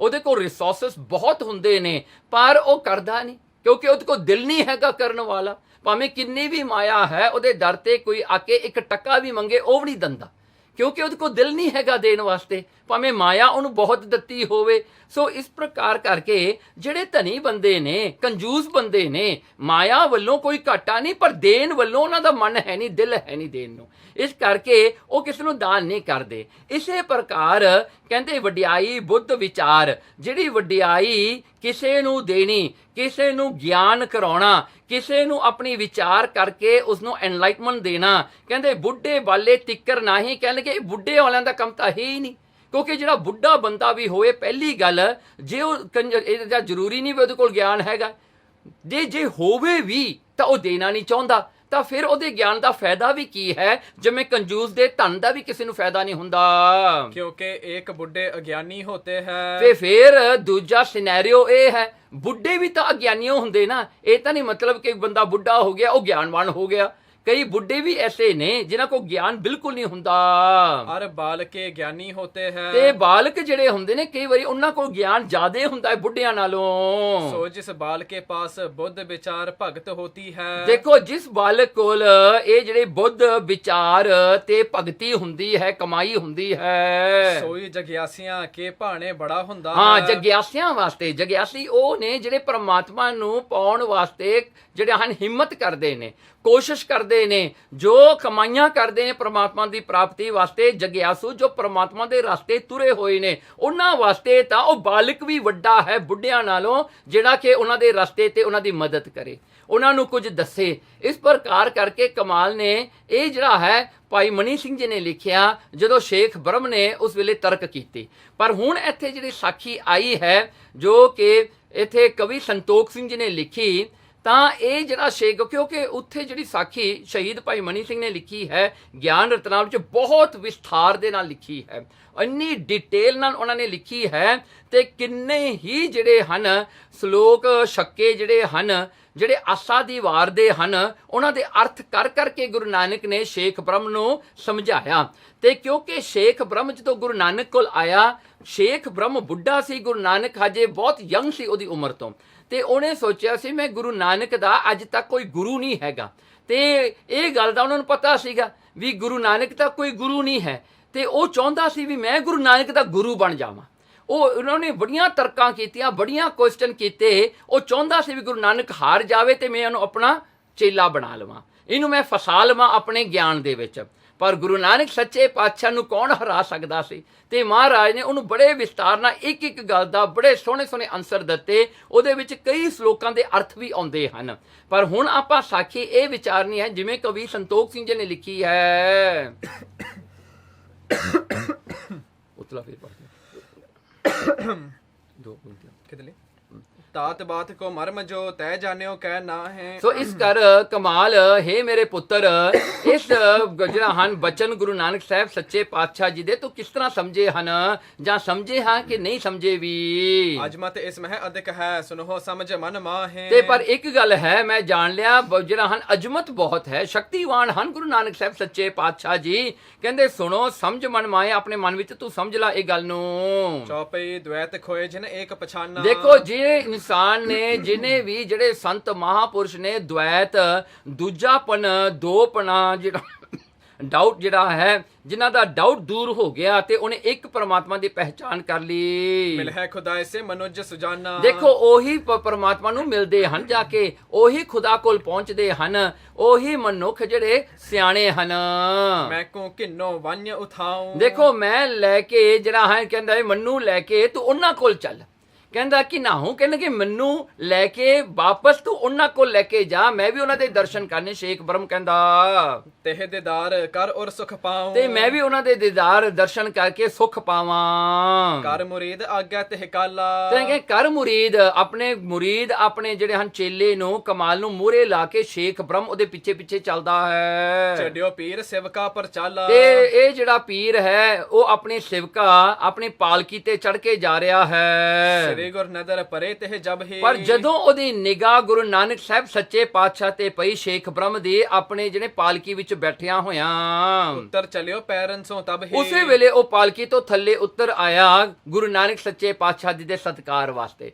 ਥੱਲੇ ਉੱਤਰ ਕਰਕੇ ਪਾਲਕੀ ਤੋਂ ਪੈਰਾਂ ਨਾਲ ਤੁਰ ਕੇ ਆਇਆ, ਨੰਗੀ ਪੈਰੀ ਤੁਰ ਕੇ ਆਇਆ ਸ਼ੇਖ ਬ੍ਰਹਮ। ਆਏ ਸਲਾਮ ਅਲੈਕਮ ਕਰਕੇ। ਆ ਕਰਕੇ ਸਤਿਗੁਰਾਂ ਦੇ ਨੇੜੇ ਅਸਲਾਮ ਵਾਲੇਕੁਮ ਉਹਨੇ ਕਿਹਾ। ਬੈਠਿਓ ਨਿਕਟ ਭਾਓ ਔਰ ਧਰ ਕੇ।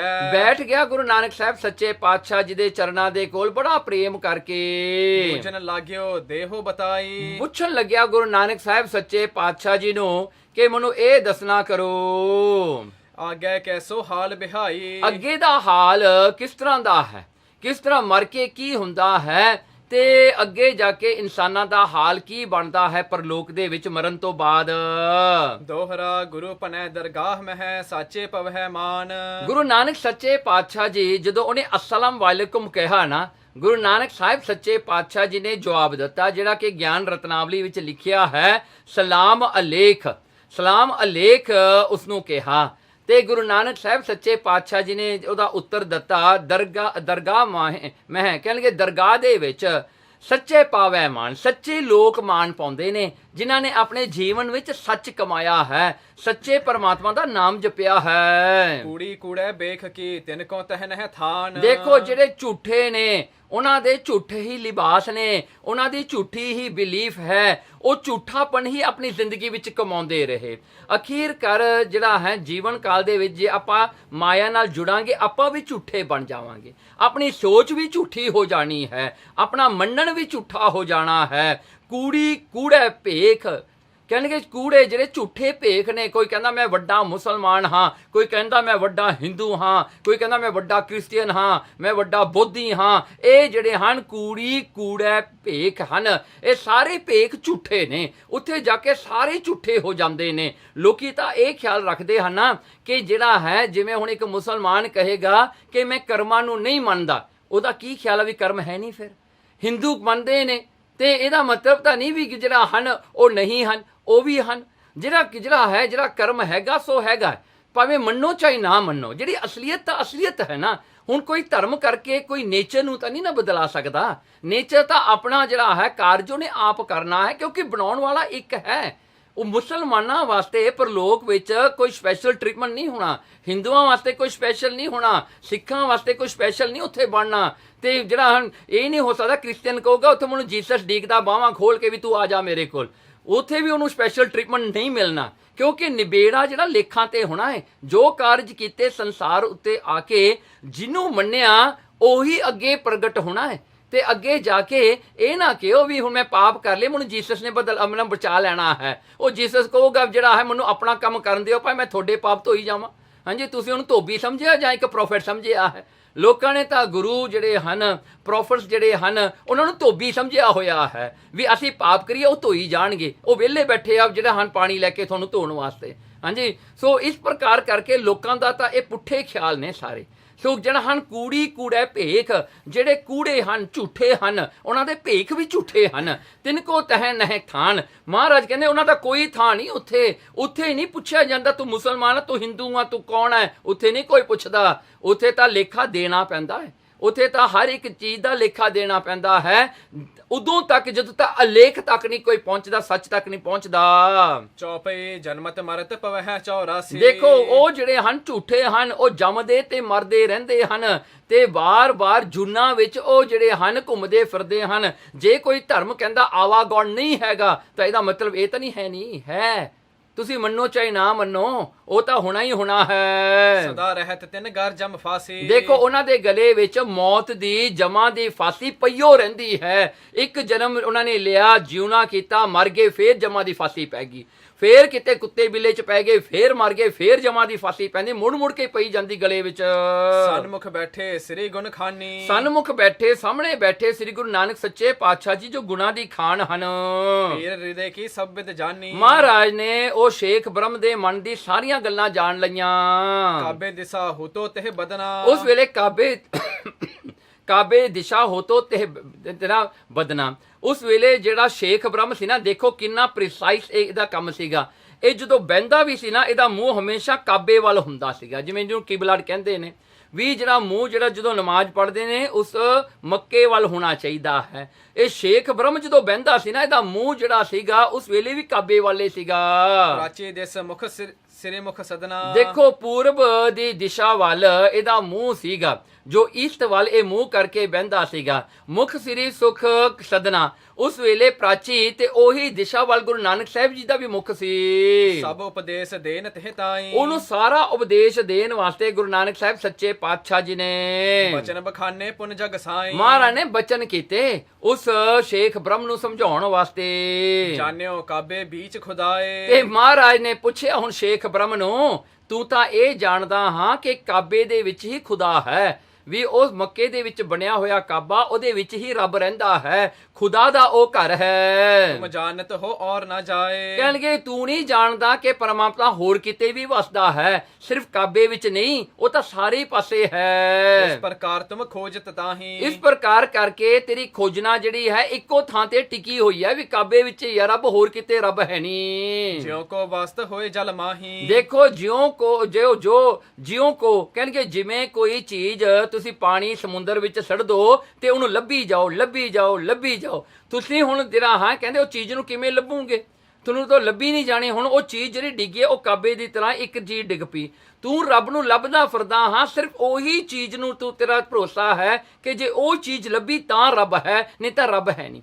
ਤੂੰ ਪਾਣੀ ਵਿੱਚ ਰੱਬ ਨੂੰ ਨਹੀਂ ਦੇਖਿਆ, ਤੂੰ ਬਾਕੀ ਦੇ ਜਿਹੜੇ ਹਨ ਜਲ ਜੀਵ ਹਨ ਉਹਨਾਂ ਵਿੱਚ ਰੱਬ ਨੂੰ ਨਹੀਂ ਦੇਖਿਆ। ਮਹਾਰਾਜ ਨੇ ਦੇਖੋ ਕਿੰਨਾ ਸੋਹਣਾ ਐਗਜ਼ਾਮਪਲ ਇੱਥੇ ਦਿੱਤਾ ਕਿ ਜੇ ਤੂੰ ਕਾਬੇ ਵਿੱਚ ਹੀ ਰੱਬ ਨੂੰ ਦੇਖਦਾ ਨਾ, ਇਹ ਤਾਂ ਇਸ ਤਰ੍ਹਾਂ ਹੋ ਗਿਆ ਜਿਵੇਂ ਕੋਈ ਚੀਜ਼ ਪਾਣੀ ਵਿੱਚ ਸੱਟ ਕੇ ਨਦੀ ਵਿੱਚ ਤੂੰ ਉਹ ਚੀਜ਼ ਨੂੰ ਲੱਭਦਾ ਫਿਰਦਾ ਤੇ ਬਾਕੀ ਸਾਰੀ ਚੀਜ਼ ਜਿਹੜੀ ਤੇਰੇ ਆਲੇ ਦੁਆਲੇ ਤੂੰ ਉਹਨੂੰ ਇਗਨੋਰ ਕਰ ਰਿਹਾ ਹਾਂ। ਪਰ ਚਾਹੀਦਾ ਤਾਂ ਇਹ ਹੈ ਕਿ ਪਰਮਾਤਮਾ ਹੀ ਪਾਣੀ ਹੈ, ਪਰਮਾਤਮਾ ਹੀ ਜੀਵ ਜੰਤ ਹੈ, ਪਰਮਾਤਮਾ ਹੀ ਸਭ ਕੁਝ ਹੈ। ਯੋਨ ਹੈ ਪਾਏ ਸਕੋਗੇ ਕਬ ਹੀ। ਤੇ ਇਸ ਪ੍ਰਕਾਰ ਕਰਕੇ ਗੁਰੂ ਨਾਨਕ ਸਾਹਿਬ ਜੀ ਕਹਿੰਦੇ ਸ਼ੇਖ ਬ੍ਰਹਮ ਨੂੰ ਤੇ ਤੋ ਪਾਇਆ ਨਹੀਂ ਜਾਣਾ ਪਰਮਾਤਮਾ ਇਸ ਪ੍ਰਕਾਰ ਕਰਕੇ ਖੁਦਾ ਨੂੰ ਜਿਹਨੂੰ ਤੂੰ ਲੱਭਦਾ ਹਾਂ। ਕੋਟ ਜਨਮ ਧਰ ਖੋਜੋ ਜਬ ਇਸ ਕਰਕੇ ਤੈਨੂੰ ਕਰੋੜਾਂ ਜਨਮ ਧਾਰਨੇ ਪੈਣੇ ਹਨ ਉਹ ਖੁਦਾ ਨੂੰ ਲੱਭਣ ਵਾਸਤੇ। ਤੂੰ ਹਰ ਇੱਕ ਜਨਮ 'ਚ ਇਸ ਤਰ੍ਹਾਂ ਹੀ ਲੱਭੀ ਜਾਣਾ ਹੈ, ਇਸ ਤਰ੍ਹਾਂ ਹੀ ਤੂੰ ਟਕਰਾ ਮਾਰੀ ਜਾਣਾ ਹੈ। ਪੀਰ ਕਹੈ ਸੁਨ ਨਾਨਕ ਤਪਾ। ਉਸ ਵੇਲੇ ਉਹ ਪੀਰ ਨੇ ਕਿਹਾ ਕਿ ਹੇ ਨਾਨਕ ਤਪਾ ਸੁਣ ਮੇਰੀ ਗੱਲ।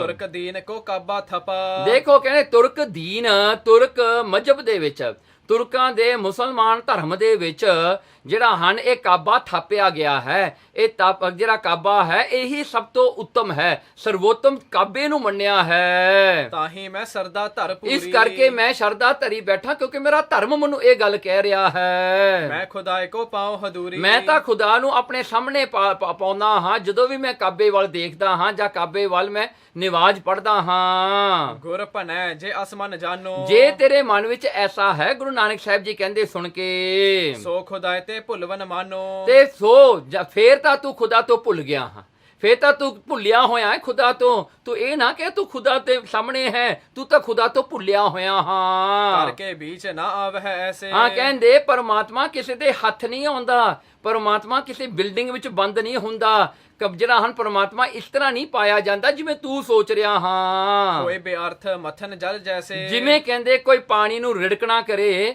ਪਾਣੀ ਨੂੰ ਰਿੜਕਣ ਕਰਕੇ ਵਿੱਚੋਂ ਮੱਖਣ ਤਾਂ ਨਹੀਂ ਮਿਲ ਜਾਣਾ। ਪਾਣੀ ਨੂੰ ਰਿੜਕੀ ਜਾਓ ਸਾਰੀ ਉਮਰ, ਉਹਦੇ ਵਿੱਚੋਂ ਨਹੀਂ ਕੁਝ ਨਿਕਲਣਾ। ਕਹੈ ਪੀਰ ਸੁਨ ਨਾਨਕ ਤੈਂਡਾ। ਉਸ ਵੇਲੇ ਸ਼ੇਖ ਬ੍ਰਹਮ ਕਹਿੰਦਾ ਸੁਨ ਨਾਨਕ ਤੈਂਡਾ। ਕਹਿਣਗੇ ਹੇ ਗੁਰੂ ਨਾਨਕ ਸਾਹਿਬ ਸੱਚੇ ਪਾਤਸ਼ਾਹ ਜੀ ਤੁਸੀਂ ਬੈਂਤ ਸੁਣਿਓ ਹਰਖਿਓ ਮਨ ਮਹਿੰਡਾ। ਕਹਿਣਗੇ ਬੈਂਤ ਸੁਣਿਓ, ਮੈਂ ਤੁਹਾਡਾ ਬੈਂਤ ਸ਼ਲੋਕ ਸੁਣਿਆ, ਮੈਨੂੰ ਬੜੀ ਖੁਸ਼ੀ ਹੋਈ ਸੁਣ ਕੇ। ਦੋਹਰਾ ਉਰ ਵਿਚਾਰ ਮੈਂ ਤਬ ਕਰਿਓ ਜਿਨ ਅਸ ਬੈਂਤ ਬਣਾਏ। ਮੈਂ ਤਾਂ ਉਸ ਵੇਲੇ ਹੀ ਸ਼ੇਖ ਬ੍ਰਹਮ ਕਹਿੰਦਾ ਆਪਣੇ ਮਨ ਵਿੱਚ ਵਿਚਾਰ ਕਰ ਲਈ ਜਿਨੇ ਐਸਾ ਸ਼ਲੋਕ ਰਚਿਆ ਹੈ। ਤਿਨ ਕੋ ਦਰਸ਼ਨ ਕੀਜੀਏ ਆਇਓ ਤੁਰਤ ਇਥਾਏ। ਮੈਂ ਤਾਂ ਕਰਕੇ ਤੁਹਾਡੇ ਦਰਸ਼ਨ ਕਰਨ ਵਾਸਤੇ ਆਇਆ ਜਦੋਂ ਮੈਂ ਤੁਹਾਡਾ ਉਹ ਜਿਹੜਾ ਹੈ ਬੈਂਤ ਸ਼ਲੋਕ ਸੁਣਿਆ, ਜਿਹੜਾ ਹੈ ਆਪੇ ਪੱਟੀ ਕਲਮ ਆਪ ਵਾਲਾ। ਕਹਿੰਦੇ ਮੈਂ ਤਾਂ ਤੁਹਾਨੂੰ ਮਿਲਣ ਵਾਸਤੇ ਆਇਆ ਹਾਂ। ਚੌਪੇ ਦੋ ਹੱਦਨ ਮਹਿ ਏਕ ਬਤਾਇਓ। ਦੇਖੋ ਫੇਰ ਜਿਹੜਾ ਮੇਰਾ ਸ਼ਲੋਕ ਸੀ ਤੇ ਉਹਦੇ ਅਰਥ ਜਿਹੜੇ ਤੁਸੀਂ ਸੁਣਾਏ ਵੀ ਦੋ ਹੱਦਾਂ ਵਿੱਚੋਂ ਇੱਕੋ ਇੱਕ ਪ੍ਰਮਾਤਮਾ ਨੂੰ ਹੀ ਦੇਖਣਾ ਚਾਹੀਦਾ ਹੈ। ਤਾਕੋ ਸੇਵਨ ਹੈ ਫਰਮਾਇਓ। ਤੇ ਉਸੇ ਦਾ ਸੇਵਨ, ਉਸੇ ਨੂੰ ਯਾਦ, ਉਸਦੇ ਦਾ ਸਿਮਰਨ ਕਰਨਾ ਚਾਹੀਦਾ ਹੈ। ਤੁਮ ਤੇ ਨਿਸਾ ਹਮਾਰੀ ਹੋਵ ਹੈ। ਤੁਹਾਡੇ ਤੋਂ ਸਾਡੀ ਤਸੱਲੀ ਹੋਗੀ ਵੀ ਤੁਸੀਂ ਖੁਦਾ ਨੂੰ ਜਾਣਨ ਵਾਲੇ ਹੋ। ਸਭ ਸੰਦੇਹ ਹਿਰਦੇ ਤੇ ਖੋਵ ਹੈ। ਤੇ ਮੇਰਾ ਸੰਦੇਹ, ਮੇਰਾ ਸ਼ੱਕ ਸਾਰਾ ਦੂਰ ਹੋ ਗਿਆ। ਸ਼ੇਖ ਬ੍ਰਹਮ ਕਹਿੰਦਾ ਮੇਰੇ ਦਿਲ ਤੋਂ ਤੁਹਾਡੇ ਬਚਨ ਸੁਣ ਕੇ। ਜਿਉਂ-ਜਿਉਂ ਬਚਨ ਸੁਨੋ ਨਿਜ ਕਾਨੇ। ਕਹਿੰਦੇ ਜਿਉਂ-ਜਿਉਂ ਮੈਂ ਤੁਹਾਡੇ ਬਚਨ ਆਪਣੇ ਕੰਨਾਂ ਨਾਲ ਸੁਣਦਾ ਹਾਂ, ਤਿਉਂ-ਤਿਉਂ ਸਾਤ ਹੋਤ ਭ੍ਰਮ ਹਾਨੇ। ਮੈਂ ਉਹ ਤਿਉਂ-ਤਿਉਂ ਮੈਨੂੰ ਜਿਹੜੀ ਸ਼ਾਂਤੀ ਆਉਂਦੀ ਹੈ ਤੇ ਮੇਰੇ ਹਿਰਦੇ ਵਿੱਚੋਂ ਭਰਮ ਦੂਰ ਹੁੰਦਾ ਹੈ। ਸੇਤ ਉਦਦ ਭਵ ਬਚਨ ਤੁਮਾਰੇ। ਦੇਖੋ ਤੁਹਾਡੇ ਬਚਨ ਸਿਰਫ ਬਚਨ ਨਹੀਂ, ਇਹ ਤਾਂ ਉਹ ਬਚਨ ਹੈ ਜਿਹੜੇ ਸੰਸਾਰ ਸਮੁੰਦਰ ਦੇ ਉੱਤੇ ਇੱਕ ਬ੍ਰਿਜ ਹੈ। ਤੁਸੀਂ ਉਹ ਬਚਨ ਹਨ ਤੁਹਾਡੇ ਜਿਵੇਂ ਇੱਕ ਬ੍ਰਿਜ ਹੁੰਦਾ ਹੈ ਸਮੁੰਦਰ ਨੂੰ ਪਾਰ ਕਰਨ ਵਾਲਾ। ਇਹ ਸਮੁੰਦਰ ਜਿਹੜਾ ਹੈ ਇਹ ਕਲਯੁਗ ਦਾ ਸਮੁੰਦਰ, ਇਹ ਜਿਹੜਾ ਪਦਾਰਥਾਂ ਦਾ ਭਰਿਆ ਹੋਇਆ ਜਿਹਦੇ ਵਿੱਚ ਮਾਇਆ ਬੰਦੇ ਨੂੰ ਡੁਬੋ ਲੈਂਦੀ ਹੈ, ਉਸ ਭਵ ਸਾਗਰ ਤੋਂ ਪਾਰ ਕਰਨ ਵਾਲਾ ਇੱਕ ਬ੍ਰਿਜ ਸੇਤ ਹੈ ਤੁਹਾਡੇ ਬਚਨ। ਜਿਸ ਤੇ ਦੁਇਤ ਹੈ ਮਿਟਤ ਹਮਾਰੇ। ਜਿਹਦੇ ਕਰਕੇ ਸਾਰੇ ਦੁਆਇਤ, ਸਾਰੇ ਡਾਊਟ ਮਿਟ ਜਾਂਦੇ ਹਨ ਹਿਰਦੇ ਦੇ। ਬਾਣ ਸਮਾਨ ਅਗਿਆਨ ਨਿਸ਼ਾਨਾ। ਮਹਾਰਾਜ ਤੁਹਾਡੇ ਬਚਨ ਉਹ ਬਾਣ ਤੀਰ ਹਨ ਜਿਹੜੇ ਅਗਿਆਨਤਾ ਦੇ ਨਿਸ਼ਾਨੇ ਤੇ ਜਾ ਲੱਗਦੇ ਹਨ।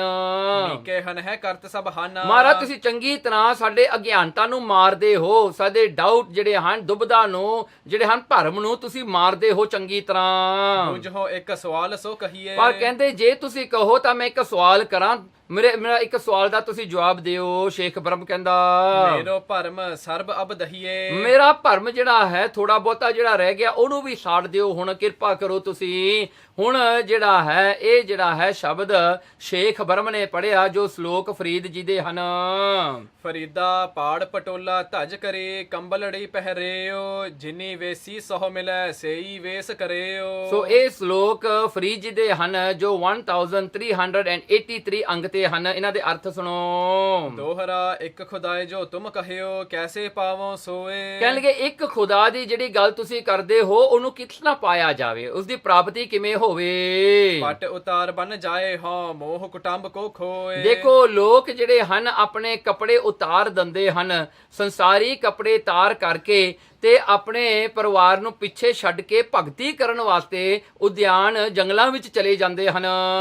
ਚੌਪੇ ਖਿੰਥਾ ਕਮਰੇ ਕੀ ਘਰ ਪਾਵੋ। ਉਹ ਸਿਰਫ ਇੱਕ ਕੱਪੜਾ, ਇੱਕ ਕੰਬਲੀ ਆਪਣੇ ਉੱਤੇ, ਗੋਦੜੀ ਜਿਹੜੀ ਹੈ ਉਹਨੂੰ ਕਿਹਾ ਜਾਂਦਾ, ਉਹ ਉੱਤੇ ਇੱਕ ਕੱਪੜ ਜਿਹੜਾ ਇੱਕ ਕੰਬਲੀ ਲੈ ਕੇ ਬਾਕੀ ਦੇ ਸਾਰੇ ਕੱਪੜੇ ਲਾ ਕੇ ਉਹ ਇੱਕ ਕੰਬਲੀ ਦੇ ਵਿੱਚ ਚਲੇ ਜਾਂਦੇ ਹਨ ਜੰਗਲ ਦੇ ਵਿੱਚ, ਕਿ ਇੱਥੇ ਬਹਿ ਕੇ ਉੱਥੇ ਭਗਤੀ ਕਰਨੀ ਹੈ ਤੇ ਪ੍ਰਮਾਤਮਾ ਦੀ ਪ੍ਰਾਪਤੀ ਕਰਨੀ ਹੈ। ਸੁਤ ਬਨਤਾ ਕੋ ਮੁਖ ਨਾ ਦਿਖਾਵੋ। ਫਿਰ ਕਿਤੇ ਵੀ ਆਪਣੇ ਪੁੱਤਰ ਧੀਆਂ ਨੂੰ, ਆਪਣੀ ਘਰਵਾਲੀ ਨੂੰ ਆਪਣਾ ਮੂੰਹ ਵੀ ਨਹੀਂ ਦਿਖਾਉਂਦੇ। ਜਿਸ ਬਿਦ ਪਿਆਰੇ ਕੋ ਹੋਏ ਮੇਲਾ। ਪਰ ਉਹਨਾਂ ਦਾ ਬਸ ਇੱਕੋ ਇੱਕ ਟਾਰਗੇਟ ਹੋ ਜਾਂਦਾ ਹੈ, ਇੱਕੋ ਇੱਕ ਡੈਸਟੀਨੇਸ਼ਨ ਉਹ ਜਿਹੜਾ ਤੈਅ ਕਰ ਲੈਂਦੇ ਹਨ ਕਿ ਅਸੀਂ ਪਰਮਾਤਮਾ ਦੀ ਪ੍ਰਾਪਤੀ ਕਰਨੀ, ਆਪਣੇ ਪਿਆਰੇ ਨੂੰ ਪਾਉਣਾ ਹੈ। ਬਾਕੀ ਦੁਨੀਆ ਨੂੰ ਉਹ ਪਿੱਛੇ ਛੱਡ ਕੇ ਚਲੇ ਜਾਂਦੇ ਹਨ। ਸੋਈ ਕਹੋ ਅਨੰਤ ਕੋ ਪੇਲਾ। ਕਹਿਣਗੇ ਹੋਰ ਜੇ ਵਿਧੀ ਤੇ ਸਾਧਨ ਹਨ ਸੋਈ ਕਹੋ, ਤੁਸੀਂ ਦੱਸੋ ਜੇ ਹੋਰ ਕੋਈ ਵੀ ਤਰੀਕਾ ਹੈ ਪਰਮਾਤਮਾ ਨੂੰ ਪਾਉਣ ਦਾ। ਕਿਉਂਕਿ ਫਰੀਦ ਜੀ ਨੇ ਤਾਂ ਐਸਾ ਹੀ ਕੀਤਾ ਸੀ ਨਾ, ਉਹਨਾਂ ਨੇ ਤਾਂ ਕਿੰਨੇ ਸਾਲ ਜਿਹੜੀ ਭਗਤੀ ਕੀਤੀ। ਸੋ ਇਤਿਹਾਸ ਵਿੱਚ ਤਾਂ ਇਹ ਆਉਂਦਾ 12 ਸਾਲ ਕਰਕੇ ਫਰੀਦ ਜੀ ਨੇ 3 ਵਾਰ ਜਾ ਕੇ ਭਗਤੀ ਕੀਤੀ। ਕਿਸ ਬਿਦ ਕਰਾਂ ਸੇਵ ਮੈਂ ਤਾਂ ਕੀ। ਤੇ ਕਹਿੰਦੇ ਕਿਸ ਵਿਦ ਮੈਂ ਕਿਸ ਤਰ੍ਹਾਂ ਉਸ ਪਿਆਰੇ ਦੀ ਮੈਂ ਸੇਵਾ ਕਰਾਂ, ਮੈਂ ਕਿਸ ਤਰ੍ਹਾਂ ਉਹ ਪਿਆਰੇ ਨੂੰ ਮੈਂ ਪਾਵਾਂ ਤੇ ਕੀ ਕਰਾਂ ਮੈਂ ਉਹ ਪਿਆਰੇ ਪ੍ਰਮਾਤਮਾ ਨੂੰ, ਖੁਦਾ ਨੂੰ ਪਾਉਣ ਵਾਸਤੇ। ਜਿਸ ਤੇ ਛੂਟਤ ਜਮ ਕੀ ਬਾਕੀ। ਜਿਹਦੇ ਕਰਕੇ ਇਹ ਜਿਹੜੀ ਜਮਾਂ ਦੀ ਬਾਕੀ ਰਹਿ ਗਈ ਹੈ, ਜਿਹੜਾ ਬਾਕੀ ਲੇਖਾ ਹੈਗਾ, ਇਹ ਸਾਰਾ ਹੀ ਮਿਟ ਜਾਵੇ। ਉਹ ਮੈਂ ਕੀ ਕਾਰਜ ਕਰਾਂ ਜਿਹਦੇ ਕਰਕੇ ਮੈਨੂੰ ਮੁੜ ਕੇ ਨਾ ਸੰਸਾਰ ਤੇ ਆਉਣਾ ਪਵੇ। ਬਚਨ ਪੀਰ ਕੇ ਸੁਨ ਸੁਖ ਸਦਨੰ। ਉਸ ਵੇਲੇ ਸੁੱਖਾਂ ਦੇ ਘਰ ਗੁਰੂ ਨਾਨਕ ਸਾਹਿਬ ਸੱਚੇ ਪਾਤਸ਼ਾਹ ਨੇ ਜੋ ਇਹ ਬਚਨ ਸੁਣੇ ਉਸ ਪੀਰ ਸ਼ੇਖ ਬ੍ਰਹਮ ਤੋਂ। ਕਹਿਓ ਸ਼ਲੋਕ ਆਪ ਸ੍ਰੀ ਬਦਨੰ। ਮਹਾਰਾਜ ਨੇ ਇੱਕ ਸ਼ਲੋਕ ਪੜਿਆ, ਮਹਾਰਾਜ ਨੇ ਆਪਣੇ ਮੁਖਾਰ ਬਿੰਦ ਤੋਂ, ਜੋ ਕਿ 594 ਅੰਗ ਤੇ ਸ੍ਰੀ ਗੁਰੂ ਗ੍ਰੰਥ ਸਾਹਿਬ ਵਿੱਚ ਸੁਸ਼ੋਭਿਤ ਹੈ। ਸ੍ਰੀ ਮੁਖ ਵਾਕ ਸ਼ਲੋਕ ਮਹੱਲਾ ਪਹਿਲਾ। ਘਰ ਹੀ ਮੁੰਦ ਵਿਦੇਸ ਪਿਰ, ਨਿਤ ਝੂਰੇ ਸੰਭਾਲੇ, ਮਿਲਦਿਆ ਢਿੱਲ ਨਾ ਹੋਵਈ, ਜੇ ਨੀਅਤ ਰਾਸ ਕਰੇ। ਹੁਣ ਇਹਨਾਂ ਦਾ ਜਿਹੜਾ ਅਰਥ ਸੁਣੋ ਜੀ। ਦੋਹਰਾ ਕਿਹ ਕਾਰਨ ਪਟ ਛੋੜ ਹੀ, ਕਾਹੇ ਤਜਹੋ ਆਵਾਸ। ਦੇਖੋ ਕਹਿੰਦੇ ਇਹ ਸ਼ਲੋਕ ਦੇ ਵਿੱਚ ਗੁਰੂ ਨਾਨਕ ਸਾਹਿਬ ਸੱਚੇ ਪਾਤਸ਼ਾਹ ਜੀ ਨੇ ਇੱਕ ਜਿਹੜੀ ਹੈ ਸੰਸਾਰ ਦੇ, ਜੋ ਕਿ ਜਿਹੜਾ ਹਨ ਵੈਰੀ ਜਿਹੜੀ ਹਨ ਬਹੁਤ ਫ੍ਰੀਕੁਐਂਟ ਜਿਹੜਾ ਹੁੰਦਾ ਹੈ ਸੰਸਾਰ ਦੇ ਵਿੱਚ, ਜਦੋਂ ਇੱਕ ਬੰਦੇ ਦਾ ਦੂਜੇ ਨਾਲ ਵਿਜੋਗ ਪੈਂਦਾ ਹੈ। ਪਰ ਇੱਥੇ ਵਿਜੋਗ ਇੱਕ ਇਸਤਰੀ ਦਾ ਤੇ ਉਹਦੇ ਘਰ ਵਾਲੇ ਦਾ ਦੱਸਿਆ ਹੈ ਵੀ ਜਦੋਂ ਇਹ ਵਿਜੋਗ ਸਪਰੇਸ਼ਨ ਹੁੰਦਾ ਤਾਂ ਕੀ ਹੁੰਦਾ ਹੈ। ਇਹਨੂੰ ਐਗਜ਼ਾਮਪਲ ਲੈ ਕੇ ਗੁਰੂ ਨਾਨਕ ਸਾਹਿਬ ਜੀ ਕਹਿੰਦੇ ਕਿ ਕਾਰਨ ਪਟ ਛੋੜ ਕੇ, ਕੋਈ ਕਾਰਨ ਕਰਕੇ ਕਿਸੇ ਦਾ ਪਤੀ ਆਪਣਾ ਘਰ, ਆਪਣੀ ਘਰਵਾਲੀ ਨੂੰ ਪਿੱਛੇ ਛੱਡ ਕੇ ਤੇ ਉਹ ਚਲਿਆ ਜਾਂਦਾ ਕੋਈ ਕਮਾਈਆਂ ਕਰਨ ਵਾਸਤੇ ਜਾਂ ਕੋਈ ਕਾਰਜ ਵਾਸਤੇ, ਆਪਣਾ ਘਰ ਛੱਡ ਜਾਂਦਾ ਹੈ। ਮਿਲ ਹੈ ਆਨ ਘਰ ਕੇ ਬਿਖੈ, ਹੋਏ ਸਿਦਕ ਜੇ ਰਾਸ। ਤੇ ਉਹ ਆ ਕੇ ਫੇਰ ਆਪਣੇ ਘਰਵਾਲੀ ਨੂੰ ਆ ਮਿਲਦਾ ਹੈ। ਜੇ ਘਰਵਾਲੀ ਦਾ ਸਿਦਕ ਬਣਿਆ ਰਵੇ, ਜੇ ਘਰਵਾਲੀ ਹਜੇ ਵੀ ਭਰੋਸਾ ਬਣਾਈ ਰੱਖੇ ਮੇਰਾ ਘਰਵਾਲਾ ਆਏਗਾ ਵਾਪਸ, ਉਹਦਾ ਭਰੋਸਾ ਬਣਿਆ ਰਵੇ ਤੇ ਉਹ ਸਿਦਕ, ਉਹਦਾ ਭਰੋਸੇ ਦੇ ਵਿੱਚ ਉਹਨੂੰ ਸ਼ੱਕ ਨਾ ਹੋਵੇ ਕਿ ਮੇਰਾ ਘਰਵਾਲਾ ਜੇ ਨਾ ਆਇਆ ਤਾਂ ਫੇਰ ਜਿਹੜੇ ਉਹ ਘਰਵਾਲੀ ਕੀ ਕਰੀਏ, ਹੋਰ ਪਤੀ ਕਰ ਲੇਗੀ, ਉਹ ਹੋਰ ਕਿਤੇ ਭੱਜ ਜਾਏਗੀ ਜੇ ਉਹਨੇ ਸਿਦਕ ਨਾ ਰੱਖਿਆ। ਕਹਿੰਦੇ ਜੇ ਘਰਵਾਲੀ ਸਿਦਕ ਰੱਖੇਗੀ ਤਾਂ ਉਹ ਘਰਵਾਲਾ ਤਾਂ ਜ਼ਰੂਰ ਆਉਣਾ ਹੀ ਆ ਵਾਪਸ। ਚੌਪੇ ਸੁਨੋ ਸੇਖ ਔਰਤ ਘਰ ਹੋਏ। ਦੇਖੋ ਕਹਿੰਦੇ ਜੇ ਸ਼ੇਖ ਇਬਰਾਹਿਮ ਜਾਂ ਬ੍ਰਹਮ ਨੂੰ ਕਹਿੰਦੇ ਹਨ ਕਿ ਤੂੰ ਇਹ ਗੱਲ ਸੁਣ, ਜੇ ਕਿਤੇ ਘਰ 'ਚ ਔਰਤ ਹੋਵੇ, ਗਇਓ ਵਿਦੇਸ ਕੰਤ ਹੈ ਜੋਏ, ਜਿਹਦਾ ਪਤੀ ਕੋਈ ਜਿਹੜਾ ਓਵਰਸੀਜ਼ ਚਲਿਆ ਜਾਵੇ, ਭੈ ਨਿਤ ਕਰਤ ਕੰਤ ਚਿਤ ਚਾਹੀ। ਤੇ ਉਹ ਭੈ ਨਿਤ ਕਰਤ, ਉਹ ਹਮੇਸ਼ਾ ਡਰਦੀ ਰਵੇ ਤੇ ਹਮੇਸ਼ਾ ਹੀ ਜਿਹੜਾ ਹੈ ਆਪਣੇ ਜਿਹੜਾ ਪਤੀ ਨਾਲ ਪ੍ਰੇਮ ਕਰੇ, ਆਪਣੇ ਚਿੱਤ 'ਚ ਚਾਹੇ ਵੀ ਮੇਰਾ ਪਤੀ ਵਾਪਸ ਆ ਜਾਵੇ। ਆਖ ਹੈ ਸਿਦਕ ਜੇ ਡੁੱਲ ਹੈ ਨਾਹੀ। ਜੇ ਤਾਂ ਉਹ ਸਿਦਕ ਰੱਖੇਗੀ ਕਿ ਮੇਰਾ ਪਤੀ ਆਏਗਾ ਜ਼ਰੂਰ, ਮੈਂ ਉਹਦੀ ਉਡੀਕ ਕਰਾਂ। ਦੇਖੋ ਇਹ ਉਹ ਸਮਾਂ ਹੈ ਜਿਸ ਦੇ ਵਿੱਚ ਨਾ ਟੈਲੀਫੋਨ ਹੋਇਆ ਕਰਦੇ ਸਨ, ਨਾ ਟੈਲੀਗ੍ਰਾਮ ਹੋਇਆ ਕਰਦੇ ਸਨ। ਹੈਂਡਫੋਨ ਤਾਂ ਬਹੁਤ ਦੂਰ ਦੀ ਗੱਲ ਹੈ, ਇੰਟਰਨੈਟ ਤਾਂ ਬੜੀ ਦੂਰ ਦੀ ਗੱਲ ਹੈ, ਉੱਥੇ ਕੋਈ ਈਮੇਲ ਵੀ ਨਹੀਂ ਹੋਇਆ ਕਰਦੀ ਸੀ। ਉੱਥੇ ਉਹ ਸਮੇਂ ਦੇ ਵਿੱਚ ਕੋਈ ਵੀ ਤਰੀਕਾ ਨਹੀਂ ਸੀ ਜਿਹੜਾ ਬੰਦਾ ਘਰ ਤੋਂ ਨਿਕਲ ਜਾਵੇ ਉਹ ਆਪਣੇ ਘਰ ਦੇ ਨਾਲ ਕੋਈ ਕੰਟੈਕਟ ਕਰ ਸਕੇ। ਇੱਕੋ ਇੱਕ ਕੰਟੈਕਟ ਹੋਇਆ ਕਰਦਾ ਸੀ, ਕਿਸੇ ਨੂੰ ਉਹ ਖਬਰ ਦੇ ਕੇ ਆਪਣੇ ਘਰ ਪਹੁੰਚਾ ਦਿੰਦੇ ਸੀ ਵੀ ਮੇਰੇ ਘਰ ਨੂੰ ਜਾ ਕੇ ਇਹ ਦੱਸ ਦੇ।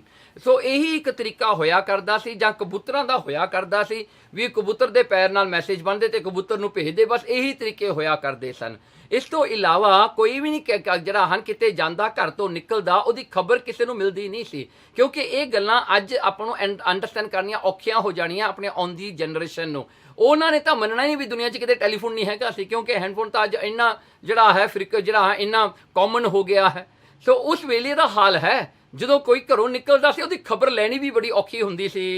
ਆਨ ਮਿਲ ਹੈ ਤੇ ਕੰਤ ਅਵਾਸਾ, ਤੇ ਫੇਰ ਜਦੋਂ ਕੰਤ ਉਹਦਾ ਸਵਾਮੀ ਉਹਨੂੰ ਵਾਪਸ ਆ ਕੇ ਮਿਲਦਾ ਹੈ, ਪ੍ਰੀਤ ਕਰਤ ਨਿਤ ਰਹਿ ਹੈ ਪਾਸਾ। ਦੇਖੋ ਫੇਰ ਪ੍ਰੀਤ ਕਰਕੇ, ਪ੍ਰੇਮ ਕਰਕੇ ਆਪਣੇ ਘਰ ਵਾਲੀ ਦਾ ਸਿੱਧਕ ਨੂੰ ਉਹ ਵੈਲਿਊ ਕਰਦਾ ਹੈ ਕਿ ਤੂੰ ਮੈਨੂੰ ਉਡੀਕਦੀ ਰਹੀ, ਭਾਵੇਂ ਤੈਨੂੰ ਪਤਾ ਵੀ ਨਹੀਂ ਸੀਗਾ ਮੈਂ ਕਦੋਂ ਆਉਣਾ ਹੈ, ਤੇ ਫਿਰ ਵੀ ਤੂੰ ਮੈਨੂੰ ਉਡੀਕਦੀ ਰਹੀ। ਉਹ ਸਿੱਧਕ ਕਰਕੇ ਉਹਦੇ ਨਾਲ ਹੋਰ ਜ਼ਿਆਦਾ ਪ੍ਰੇਮ ਉਹਦਾ ਪਤੀ ਕਰਦਾ ਹੈ। ਜੇ ਔਰਤ ਹੋਵੇ ਬਦਰਾਹ, ਹੁਣ ਦੂਜਾ ਸਿਨੈਰੀਓ ਲੈ ਲਓ, ਉਹ ਘਰ ਵਾਲੀ ਜੇ ਕਿਤੇ ਬਦਰਾਹ ਹੋਵੇ, ਮਾੜੇ ਰਸਤੇ ਤੇ ਤੁਰਨ ਵਾਲੀ ਹੋਵੇ, ਭੈੜੀ ਹੋਵੇ, ਆਪਣੇ ਪਤੀ ਨੂੰ ਛੱਡ ਕੇ ਹੋਰ ਪਤੀ ਕਰਦੀ ਫਿਰੇ, ਹੋਰ ਬੰਦਿਆਂ ਨੂੰ ਲਈ ਫਿਰੇ, ਬॉयਫ੍ਰੈਂਡ ਬਣਾਈ ਫਿਰੇ ਹੋਰ ਕਿਤੇ, ਗਾਫਲ ਭਈ ਅਵਰ ਚਿਤ ਚਾਹੇ, ਕਹਿੰਦੇ ਕਿ ਗਾਫਲ ਉਹ ਮੂਰਖ ਜਿਹੜੀ ਹੋਈ ਉਹ ਜਿਹੜਾ ਮੌਕਾ ਲੱਭ ਕੇ ਮੇਰਾ ਪਤੀ ਚਲ ਗਿਆ, ਹੁਣ ਮੈਂ ਮੌਜਾਂ ਮਾਰਾਂ, ਹੁਣ ਜਿੰਨੇ ਵੀ ਮੈਂ ਬॉयਫ੍ਰੈਂਡ ਬਣਾਉਣੇ ਹੁਣ ਬਣਾ ਲਵਾਂ ਹੁਣ ਚੰਗੀ ਤਰ੍ਹਾਂ। ਜੇ ਐਸੀ ਬਦਰਾਹੀ ਕੋਈ ਔਰਤ ਹੋਵੇ, ਦੇਖੋ ਕੰਤ ਭੁਲਾਵਹਿ ਮਨ ਤੇ, ਦੇਖੋ ਉਹਦਾ ਪਤੀ ਭਾਵੇਂ ਘਰ ਨੂੰ ਆ ਵੀ ਜਾਵੇ ਵਾਪਸ, ਫਿਰ ਵੀ ਉਹਨੂੰ ਪਤੀ ਦੀ ਪ੍ਰਾਪਤੀ ਨਹੀਂ ਹੁੰਦੀ, ਪਤੀ ਫਿਰ ਵੀ ਉਹਨੂੰ ਨਿਕਾਰ ਦਿੰਦਾ ਹੈ, ਉਹਨੂੰ ਜਿਹੜਾ ਡਿਸਓਨ ਕਰ ਦਿੰਦਾ ਹੈ ਉਹ ਪਤਨੀ ਨੂੰ, ਕਿਉਂਕਿ ਉਹਨੂੰ ਪਤਾ ਇਹਨੇ ਮੇਰਾ ਜਿਹੜਾ ਹੈ ਮੇਰਾ ਭਰੋਸਾ ਤੋੜ ਦਿੱਤਾ, ਇਹਨੇ ਮੇਰੇ ਗਿਆ ਹੋਰ ਲੋਕਾਂ ਨੂੰ ਪਤੀ ਬਣਾਈ ਬੈਠੀ ਹੈ, ਇਸ ਕਰਕੇ ਉਹਦਾ ਪਤੀ ਉਹਨੂੰ ਭੁਲਾ ਦਿੰਦਾ, ਭਾਵੇਂ ਘਰ ਆ ਵੀ ਜਾਵੇ, ਘਰ ਆਇਆ ਪਤੀ ਵੀ ਉਹਨੂੰ ਪ੍ਰਾਪਤ ਨਹੀਂ ਹੁੰਦਾ। ਦੁਖੀ ਦੁਹਾਗਣ ਫਿਰ ਹੈ ਜੋ ਅੰਤ, ਫੇਰ ਦੇਖੋ ਇਸਤਰੀ ਜਿਹਦੇ ਬਹੁਤ ਸਾਰੇ ਪਤੀ ਹੋਣ, ਉਹ ਦੁਖੀ ਹੋ ਕੇ ਐਸੀ ਜਿਹੜੀ ਦੁਹਾਗਣ ਜਿਹੜੀ ਹੈ, ਇੱਕ ਸੁਹਾਗਣ ਹੁੰਦੀ ਹੈ, ਇੱਕ ਦੁਹਾਗਣ ਹੁੰਦੀ ਹੈ। ਇਹ ਦੁਹਾਗਣ ਜਿਹੜੀ ਹੈ ਫੇਰ ਘਰ ਘਰ ਮੰਗਦੀ ਫਿਰਦੀ ਹੈ, ਕਿਉਂਕਿ ਬਹੁਤੇ ਪਤੀਆਂ ਵਾਲੀ ਇਸਤਰੀ ਨੂੰ ਇੱਕ ਪਤੀ ਵੀ ਨਹੀਂ ਮਿਲਦਾ ਹੁੰਦਾ, ਕਿਸੇ ਇੱਕ ਦੇ ਨਾਲ ਵੀ ਉਹ ਜੁੜੀ ਨਹੀਂ ਰਹਿੰਦੀ। ਸੁਨ ਅਸ ਬਚਨ ਸੇਖ ਸੁਖ ਪਾਏ। ਹੁਣ ਇਹ ਸਿਨੈਰੀਓ ਜਿਹੜਾ ਗੁਰੂ ਮਹਾਰਾਜ ਨੇ ਇਹ ਸ਼ਬਦ ਵਿੱਚ ਦੱਸਿਆ ਹੈ ਨਾ, ਹੁਣ ਇੱਥੇ ਜਿਹੜਾ ਹੈ ਇੱਥੇ ਹੁਣ ਸਿਨੈਰੀਓ ਜੇ ਆਪਾਂ ਪਰਮਾਤਮਾ ਦਾ ਲੈ ਲਈਏ, ਹੁਣ ਦੇਖੋ ਪਰਮਾਤਮਾ ਨੂੰ, ਜੇ ਪਰਮਾਤਮਾ ਆਪਣਾ ਪਤੀ, ਆਪਾਂ ਉਹਦੀ ਇਸਤਰੀ ਹਾਂ, ਜੇ ਪਰਮਾਤਮਾ ਦਾ ਭਰੋਸਾ ਆਪਾਂ ਛੱਡ ਦਈਏ, ਮਾਇਆ ਦੇ ਕਰਕੇ ਆਪਾਂ ਹੋਰਾਂ ਨੂੰ ਆਪਣਾ ਮਾਲਕ ਸਵਾਮੀ ਬਣਾ ਦਈਏ, ਹੋਰਾਂ ਨੂੰ ਰੱਬ ਵਰਗਾ ਬਣਾ ਲਏ, ਕੋਈ ਪੋਲੀਟੀਸ਼ੀਅਨ ਨੂੰ ਬਣਾ ਲਿਆ, ਕੋਈ ਲੀਡਰ ਨੂੰ ਆਪਣਾ ਰੱਬ ਬਣਾ ਲਿਆ, ਕਿਸੇ ਹੋਰ ਨੂੰ ਆਪਣਾ ਰੱਬ ਬਣਾ ਲਿਆ, ਤਾਂ ਫਿਰ ਤਾਂ ਆਪਣੇ ਰੱਬ ਕਈ ਬਣ ਗਏ ਨਾ, ਆਪਣਾ ਭਰੋਸਾ ਉਹ ਇੱਕ ਪਰਮਾਤਮਾ ਤੋਂ ਟੁੱਟ ਗਿਆ। ਤਾਂ ਫਿਰ ਕੀ ਹੁੰਦਾ, ਜੇ ਘਰ ਵਿੱਚ ਵੀ ਰੱਬ ਹੋਵੇ ਨਾ, ਉਹਨੇ ਵੀ ਆਪਾਂ ਨੂੰ ਕਬੂਲ ਨਹੀਂ ਕਰਨਾ, ਕਿਉਂਕਿ ਆਪਾਂ ਨੂੰ ਉਹਨੂੰ ਦੇਖਣ ਦੀ ਅੱਖ ਹੀ ਨਹੀਂ ਮਿਲਣੀ, ਕਿਉਂਕਿ ਆਪਾਂ ਤਾਂ ਬਹੁਤ ਸਾਰੇ ਰੱਬ ਬਣਾਈ ਬੈਠੇ ਆ ਆਪਣੇ। ਇਸ ਪ੍ਰਕਾਰ ਕਰਕੇ ਇਹ ਸਾਰਾ ਜਿਹੜਾ ਸਿਨੈਰੀਓ ਹੈ, ਇੱਕ ਪਤਨੀ ਦਾ ਆਪਾਂ ਪਰਮਾਤਮਾ ਤੇ ਜੀਵ ਨਾਲ ਜੋੜਨਾ ਹੈ। ਸੁਣ ਅਸ ਬਚਨ ਸੇਖ ਸੁਖ ਪਾਏ। ਜਦੋਂ ਐਸੇ ਬਚਨ ਇਹ ਸ਼ੇਖ ਬ੍ਰਹਮ ਨੇ ਸੁਣੇ ਗੁਰੂ ਨਾਨਕ ਸਾਹਿਬ ਸੱਚੇ ਪਾਤਸ਼ਾਹ ਜੀ ਦੇ ਮੁਖਾਰ ਬਿੰਦ ਤੋਂ, ਜੀ ਬਹਰੋ ਖਬਰ ਖੁਦਾਏ, ਫਿਰ ਉਹਨੇ ਖੁਦਾ ਪਰਮਾਤਮਾ ਦੀ ਖਬਰ ਪੁੱਛਿਆ ਉਹ ਖੁਦਾ ਕੌਣ ਹੈ, ਕਿੱਥੇ ਹੈ। ਤੇ ਇਹ ਹੁਣ ਜਿਹੜਾ ਹੈ ਸ਼ਲੋਕ ਸ਼ੇਖ ਫਰੀਦ ਦਾ ਸ਼ਲੋਕ ਹੈ, ਜਿਹੜਾ 54 ਵਾਲਾ ਸ਼ਲੋਕ ਹੈ, ਤੇ ਇਹ ਆਉਂਦਾ ਹੈ 1380 ਅੰਗ ਤੇ।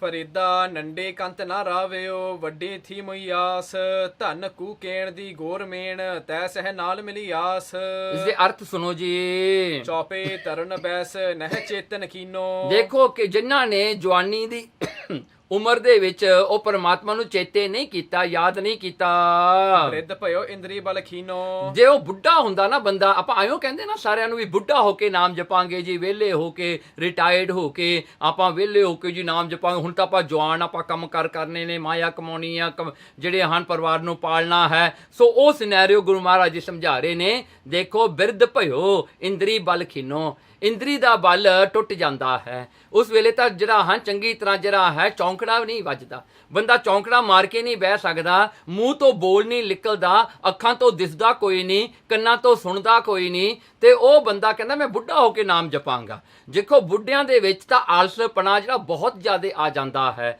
ਬੁੱਢੇਪਣ ਦੇ ਵਿੱਚ, ਕਿਉਂਕਿ ਜਿਹੜਾ ਸਰੀਰ ਹੈ ਕਮਜ਼ੋਰ ਹੋ ਜਾਂਦਾ ਹੈ, ਉਹ ਤਾਂ ਜਿਹੜਾ ਹੈ ਬੈਠਾ ਬੈਠਾ ਹੀ ਸੌਂ ਜਾਂਦਾ ਹੈ ਵਿਚਾਰਾ। ਹਾਂਜੀ, ਬੁੱਢਿਆਂ ਨੂੰ ਦੇਖੀਏ ਗੁਰਦੁਆਰੇ ਵਿੱਚ ਕਈ ਵਾਰੀ ਬੈਠੇ ਬੈਠੇ ਘੜਾਰੇ ਮਾਰਨ ਲੱਗ ਜਾਂਦੇ ਹਨ।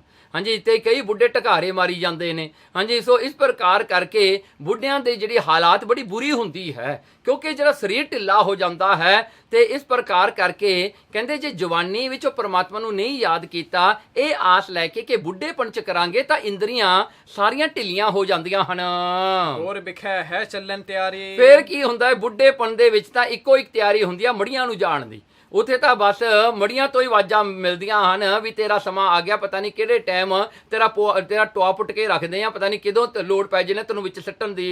ਅਬ ਸਾਹਿਬ ਸੋ ਮਿਲਣਾ ਭਾਰੀ। ਤੇ ਕਹਿੰਦੇ ਅਬ ਸਾਹਿਬ ਸੋ ਮਿਲਣਾ ਭਾਰੀ, ਇਸ ਕਰਕੇ ਪਰਮਾਤਮਾ ਨੂੰ ਮਿਲਣਾ ਬੜਾ ਔਖਾ ਹੈ, ਕਿਉਂਕਿ ਇਹ ਕੋਈ ਉਮਰ ਦਾ ਹਿਸਾਬ ਨਹੀਂ ਹੁੰਦਾ। ਜਿਸ ਵੇਲੇ ਵੀ ਪਰਮਾਤਮਾ ਚੇਤੇ ਆਵੇ ਤੇ ਹਰ ਵੇਲੇ ਹੀ ਚੇਤੇ ਆਉਣਾ ਚਾਹੀਦਾ ਹੈ। ਪੂਰਬ ਖਿਜਮਤ ਕੰਤ ਨਾ ਹੋਈ। ਦੇਖੋ ਜੇ ਪਹਿਲਾਂ ਕਿਤੇ ਪਰਮਾਤਮਾ ਦੀ ਖਿਜਮਤ, ਉਹਦੀ ਖਿਦਮਤ ਨਹੀਂ ਕੀਤੀ, ਪਰਮਾਤਮਾ ਦੀ ਸੇਵਾ ਨਹੀਂ ਕੀਤੀ, ਇਸ ਸੰਸਾਰ ਨੂੰ ਪਰਮਾਤਮਾ ਦਾ ਰੂਪ ਜਾਣ ਕੇ ਇਸ ਦੀ ਸੇਵਾ ਨਾ ਕੀਤੀ, ਕਿਉਂ ਅਬ ਨਾਰ ਮਿਲਾ ਹੈ ਸੋਈ। ਕਹਿਣਗੇ ਕਿਉਂ ਅਬ ਨਾਰ, ਉਹ ਇਸਤਰੀ ਰੂਪ ਜੀਵ ਜਿਹੜਾ ਪਰਮਾਤਮਾ ਨੂੰ ਕਿਵੇਂ ਮਿਲੇਗਾ। ਸੇਖ ਬਚਨ ਸੁਨ ਗਿਆਨ ਉਦਾਰਾ। ਦੇਖੋ ਇਹ ਸ਼ੇਖ ਬ੍ਰਹਮ ਨੇ ਜਦੋਂ ਇਹ ਬਚਨ ਗੁਰੂ ਨਾਨਕ ਸਾਹਿਬ ਸੱਚੇ ਪਾਤਸ਼ਾਹ ਜੀ ਦੇ ਸੁਣੇ, ਜੋ ਗਿਆਨ ਦੇ ਸਮੁੰਦਰ ਸਨ, ਗਿਆਨ ਵਿਸ਼ਾਲ ਜਿਹੜਾ ਹਨ, ਗਿਆਨ ਨੂੰ ਗਿਆਤਾ ਕਰਾਉਣ ਵਾਲੇ ਜਿਹੜੇ ਬਚਨ ਸਨ। ਤੇ ਸੋ ਬਹੁਰ ਸ਼ਲੋਕ ਉਚਾਰਾ। ਤੈ ਸੋ ਗੁਰੂ ਨਾਨਕ ਸਾਹਿਬ ਸੱਚੇ ਪਾਤਸ਼ਾਹ ਜੀ ਨੇ ਫਿਰ ਇੱਕ ਸ਼ਲੋਕ ਹੋਰ ਪੜਿਆ। ਮਹਾਰਾਜ ਨੇ ਇਹ ਹੋਰ ਇੱਕ ਸ਼ਲੋਕ ਉਚਾਰਨ ਕਰਕੇ ਉਹ ਸ਼ੇਖ ਫਰੀਦ ਨੂੰ, ਜਿਹੜਾ ਸ਼ੇਖ ਬ੍ਰਹਮ ਨੂੰ ਸਮਝਾਇਆ। ਇਹ ਜਿਹੜਾ ਸ਼ਬਦ ਹੈ ਇਹ ਜਿਹੜਾ ਹਨ 1088 ਅੰਗ ਤੇ ਸ੍ਰੀ ਗੁਰੂ ਗ੍ਰੰਥ ਸਾਹਿਬ ਤੇ ਸੁਸ਼ੋਭਿਤ ਹੈ। ਸਿਰੇ ਮੁਖਵਾਕ ਸ਼ਲੋਕ ਮਹੱਲਾ ਪਹਿਲਾ। ਮਹਿਲ ਕੁਚਜੀ ਮੜ ਵੜੀ, ਕਾਲੀ ਮਨਹੁ ਕਸੁੱਧ, ਜੇ ਗੁਣ ਹੋਵਨ ਤਾਂ ਪਿਰ ਰਵੈ, ਨਾਨਕ ਅਵਗੁਣ ਮੁੰਦ। ਇਹਨਾਂ ਦੇ ਅਰਥ ਸੁਣੋ ਜੀ ਹੁਣ। ਦੋਹਰਾ ਮਹਿਲ ਕੁਚਜੀ ਬਿਸੈ ਰਤ, ਕਾਲੀ ਕਲਮਲ ਸੰਗ। ਹੁਣ ਇੱਥੇ ਜਿਹੜਾ ਹੈ ਗੁਰੂ ਮਹਾਰਾਜ ਨੇ ਸ਼ਬਦ ਵਿੱਚ ਦੱਸਿਆ, ਕਹਿੰਦੇ ਮਹਿਲ ਜਿਹੜੀ ਇਸਤਰੀ ਹੈ, ਦੂਸਰਾ ਉਹ ਕੁਚੱਜੀ ਹੈ। ਕੁਚੱਜੀ ਉਹ ਹੁੰਦੀ ਆ ਜਿਹੜੇ ਭੈੜੇ ਚਰਜ ਵਾਲੀ, ਭੈੜੇ ਕੈਰੈਕਟਰ ਵਾਲੀ, ਜਿਹਦਾ ਕੈਰੈਕਟਰ ਭੈੜਾ ਹੋਵੇ, ਜਿਹੜੇ ਇੱਕ ਪਤੀ ਨਾਲ ਲਾਇਲ ਨਾ ਹੋਵੇ, ਉਹਨੂੰ ਕੁਚੱਜੀ ਕਹਿੰਦੇ ਹਾਂ। ਤੇ ਵਿਸ਼ੇ ਰਤ, ਜਿਹੜੀ ਵਿਸ਼ਿਆਂ ਦੇ ਵਿੱਚ ਪ੍ਰੀਤ ਕਰਨ ਵਾਲੀ ਹੋਵੇ, ਉਹਨੂੰ ਆਪਣੇ ਵਿਸ਼ੇ ਵਿਕਾਰਾਂ ਦੇ ਨਾਲ ਹੀ ਸਰਬੰਧ ਹੋਵੇ। ਤੇ ਫਿਰ ਕਾਲੀ, ਕਹਿੰਦੇ ਉਹ ਕਾਲੀ ਹੋਵੇ। ਕਾਲੀ ਹੁੰਦਾ ਹੈ ਜਿਹਦੇ ਅੰਦਰ ਕਾਲ ਵਸਦਾ ਹੈ, ਜਿਹਦੇ ਅੰਦਰ ਉਹ ਚੀਜ਼ ਵਸਦੀ ਹੈ ਜੋ ਖਤਮ ਹੋਣ ਵਾਲੀ ਹੈ, ਜਿਹੜੀ ਕਿ ਮਾਇਆ ਨੂੰ ਪ੍ਰੇਮ ਕਰਨ ਵਾਲੀ ਹੈ।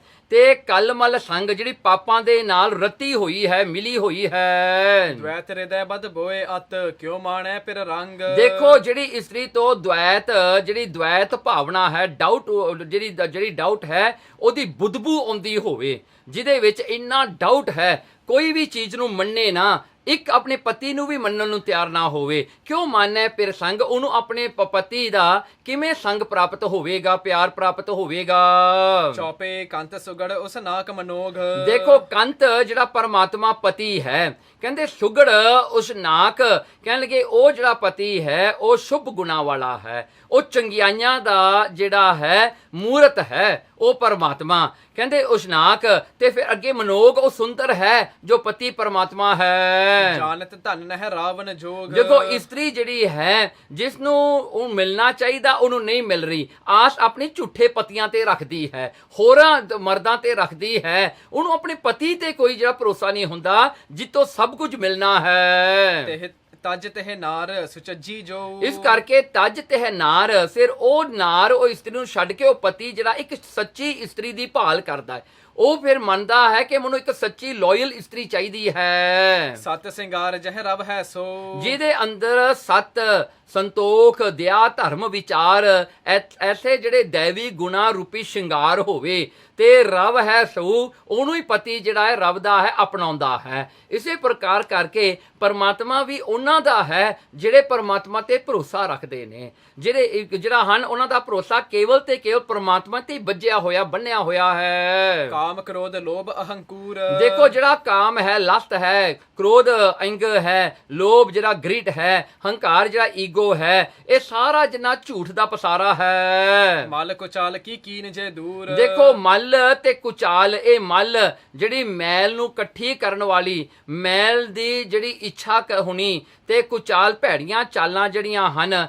ਕਿ ਕੀਨ ਜੇ ਦੂਰ, ਜੇ ਇਹ ਸਭ ਕੁਝ ਦੂਰ ਕੀਤਾ ਜਾਵੇ, ਜੇ ਇਨਸਾਨ ਇਹ ਚੀਜ਼ਾਂ ਨੂੰ ਤਜ ਦਵੇ, ਛੱਡ ਦਵੇ, ਇਹਨਾਂ ਨਾਲ ਨਫ਼ਰਤ ਕਰੇ, ਤੇ ਸੋ ਰਾਵ ਹੈ ਕਰ ਹੀ ਪਿਆਰਾ। ਫਿਰ ਇਹ ਉਸੇ ਪਰਮਾਤਮਾ ਜਿਹੜਾ ਹਨ ਪਤੀ ਪਰਮਾਤਮਾ ਉਸ ਨੂੰ ਰਾਵਣਾ ਕਰਦਾ, ਅਪਣਾਉਂਦਾ ਹੈ, ਕਿਉਂਕਿ ਉਹੀ ਇਨਸਾਨ ਪਰਮਾਤਮਾ ਨੂੰ ਚੰਗਾ ਲੱਗਦਾ ਹੈ ਜਿਹਦੇ ਵਿੱਚ ਇਹ ਔਗਣ ਨਾ ਹੋਣ, ਜਿਹੜਾ ਬਿਲਕੁਲ ਸੱਚਾ ਹੋਵੇ। ਬਿਨ ਸਿੰਗਾਰ ਧਨ ਸਦਾ ਖੁਆਰਾ। ਦੇਖੋ ਬਿਨਾਂ ਇਹ ਗੁਨਾਹ ਰੂਪੀ ਸ਼ਿੰਗਾਰ ਤੋਂ ਬਗੈਰ ਜੀਵ ਜਿਹੜੇ ਹਨ ਉਹ ਖੁਆਰ ਹੁੰਦੇ ਨੇ, ਉਹ ਗਵਾਚੇ ਹੀ ਰਹਿੰਦੇ ਹਨ।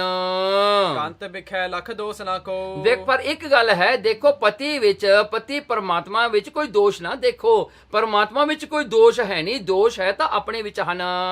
ਕਰਤ ਅਵਗਿਆ ਧਨ ਹਿਤ ਖੋ। ਦੇਖੋ ਕਰਤ ਅਵਗਿਆ, ਜਿਹੜਾ ਅਵਗਿਆ ਕਰਦਾ ਹੈ, ਜੋ ਕਿ ਜਿਹੜਾ ਹਨ ਪੁੱਠੇ ਕੰਮ ਕਰਦਾ ਹੈ, ਜੋ ਪਰਮਾਤਮਾ ਦੀ ਆਗਿਆ ਤੋਂ ਉਲਟ ਚੱਲਦਾ ਹੈ, ਜਿਹੜਾ ਅਵਗਿਆ ਕਰਦਾ ਹੈ, ਧਨ ਹਿਤ ਖੋ, ਉਹ ਧਨ ਨੂੰ ਪ੍ਰਾਪਤੀ ਵਾਸਤੇ, ਮਾਇਆ ਦੀ ਪ੍ਰਾਪਤੀ ਵਾਸਤੇ, ਦੁਨੀਆ ਦੀ ਫੇਮ ਇੱਜ਼ਤ ਦੀ ਪ੍ਰਾਪਤੀ ਵਾਸਤੇ ਉਹ ਅਵਗਿਆ ਕਰਦਾ, ਝੂਠ ਬੋਲਦਾ ਹੈ, ਉਹ ਪਰਮਾਤਮਾ ਤੋਂ ਉਲਟ ਚੱਲਦਾ ਹੈ। ਤੇ ਕੋ ਤਿਆਗ ਵਿਖੈ ਸੰਗ ਰਾਚੇ। ਦੇਖੋ ਉਸ ਨੂੰ ਪਰਮਾਤਮਾ ਵੀ ਤਿਆਗ ਦਿੰਦਾ ਹੈ, ਜਿਵੇਂ ਇੱਕ ਪਤੀ ਆਪਣੀ ਜਿਹੜੀ ਹਨ ਝੂਠੀ ਇਸਤਰੀ ਨੂੰ ਤਿਆਗ ਦਿੰਦਾ, ਇਸੇ ਤਰ੍ਹਾਂ ਪਤੀ ਪਰਮਾਤਮਾ ਦੀ ਉਹ ਜਿਹੜੇ ਹਨ ਇਸਤਰੀ ਰੂਪ ਜੀਵ ਨੂੰ ਛੱਡ ਦਿੰਦਾ ਹੈ, ਫਿਰ ਉਹਨੂੰ ਮੂੰਹ ਨਹੀਂ ਲਾਉਂਦਾ ਪਰਮਾਤਮਾ। ਸੁਨਤ ਸੇਖ ਪੁਨ ਗਿਰਾ ਉਚਾਰੇ। ਇਹ ਸੁਣ ਕਰਕੇ ਉਸ ਸ਼ੇਖ ਬ੍ਰਹਮ ਨੇ ਫਿਰ ਇਹ ਜਿਹੜਾ ਸ਼ਲੋਕ ਸ਼ੇਖ ਫਰੀਦ ਦੇ ਸ਼ਲੋਕਾਂ ਦੇ ਵਿੱਚ ਹੈ, ਜੋ ਸ੍ਰੀ ਗੁਰੂ ਗ੍ਰੰਥ ਸਾਹਿਬ ਦੇ ਇੱਕ ਜਿਹੜਾ ਹਨ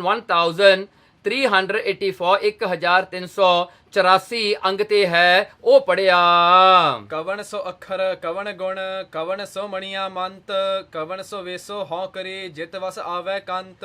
ਇੱਥੇ ਇੱਕ ਸਵਾਲ ਕੀਤਾ ਹੈ ਜੀ, ਇੱਥੇ ਸਵਾਲ ਦੇ ਵਿੱਚ 3 ਸਵਾਲ ਪੁੱਛੇ ਹਨ, ਜਿਹਦੇ ਆਪਾਂ ਵਿਚਾਰ ਬਾਅਦ ਚ ਕਰਨੇ ਆ। ਹੁਣ ਇਹ ਜਿਹੜਾ ਅਗਲਾ ਸ਼ਲੋਕ ਹੈ ਉਹਦਾ ਆਨਸਰ ਹੈ ਨਿਵਣ ਸੋ ਅੱਖਰ ਖਵਣ ਗੁਣ, ਜਿਹਬਾ ਮਣੀਆਂ ਮੰਤ, ਏ ਤ੍ਰੈ ਭੈਣੇ ਵੇਸ ਕਰ, ਤਾਂ ਵਸ ਆਵੀ ਕੰਤ। ਇਹਨਾਂ ਦੇ ਅਰਥ ਸੁਣੋ ਜੀ। ਚੌਪੇ ਸੁਨੋ ਸੇਖ ਨਿਵਣਾ ਸਭ ਆਗੇ। ਦੇਖੋ ਹੁਣ 3 ਗੁਣ ਨੇ।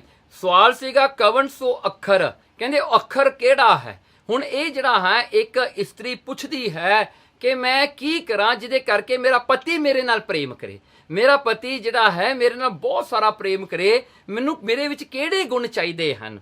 ਸੋ ਪਹਿਲਾ ਜਿਹੜਾ ਕੁਐਸਚਨ ਸੀਗਾ ਕਵਨ ਸੋ ਅੱਖਰ, ਕਹਿੰਦੇ ਕਿਹੜਾ ਅੱਖਰ ਹੈ। ਸੋ ਇੱਥੇ ਉਹਦਾ ਆਨਸਰ ਦੂਜੇ ਸ਼ਲੋਕ ਵਿੱਚ ਆਇਆ ਨਿਵਣ ਸੋ ਅੱਖਰ, ਕਹਿੰਦੇ ਸੁਣੋ ਸ਼ੇਖ ਨਿਵਣਾ ਸਭ ਆਗੇ, ਕਹਿੰਦੇ ਹੇ ਸ਼ੇਖ ਬ੍ਰਹਮ ਸਾਰਿਆਂ ਦੇ ਅੱਗੇ ਨਿਵਣਾ ਚਾਹੀਦਾ ਹੈ, ਸਾਰਿਆਂ ਦੇ ਅੱਗੇ ਝੁਕਣਾ ਚਾਹੀਦਾ ਹੈ, ਨਿਮਰਤਾ ਹੋਣੀ ਚਾਹੀਦੀ ਹੈ, ਜਿਹੜਾ ਹੈ ਹੰਬਲਨੈਸ ਹੋਣੀ ਚਾਹੀਦੀ ਹੈ। ਅੱਖਰ ਇਹ ਸ਼ੁਭ ਮਾਰਗ ਲਾਗੇ। ਦੇਖੋ ਅੱਖਰ ਇਹੀ ਹੈ ਜਿਹੜਾ ਸ਼ੁਭ ਮਾਰਗ ਵਿੱਚ ਪਾਉਂਦਾ ਹੈ। ਪਰਮੇਸ਼ਰ ਦੁੱਖ ਸੁਖ ਜੋ ਦੇਵੈ। ਦੇਖੋ ਹੁਣ ਦੂਜਾ ਸਵਾਲ ਸੀ ਕਵਨ ਗੁਣ, ਜਿਹੜਾ ਹਨ ਕਵਨ ਸੋ ਮੰਨਿਆ ਮੰਤ, ਇਹ ਤੀਜਾ ਸਵਾਲ ਹੈ। ਸੋ ਇਹ ਦੂਜਾ ਸਵਾਲ ਇਹ ਹੈ ਕਵਨ ਸੋ ਅੱਖਰ ਕਵਨ ਗੁਣ, ਕਿਹੜਾ ਗੁਣ ਹੈ।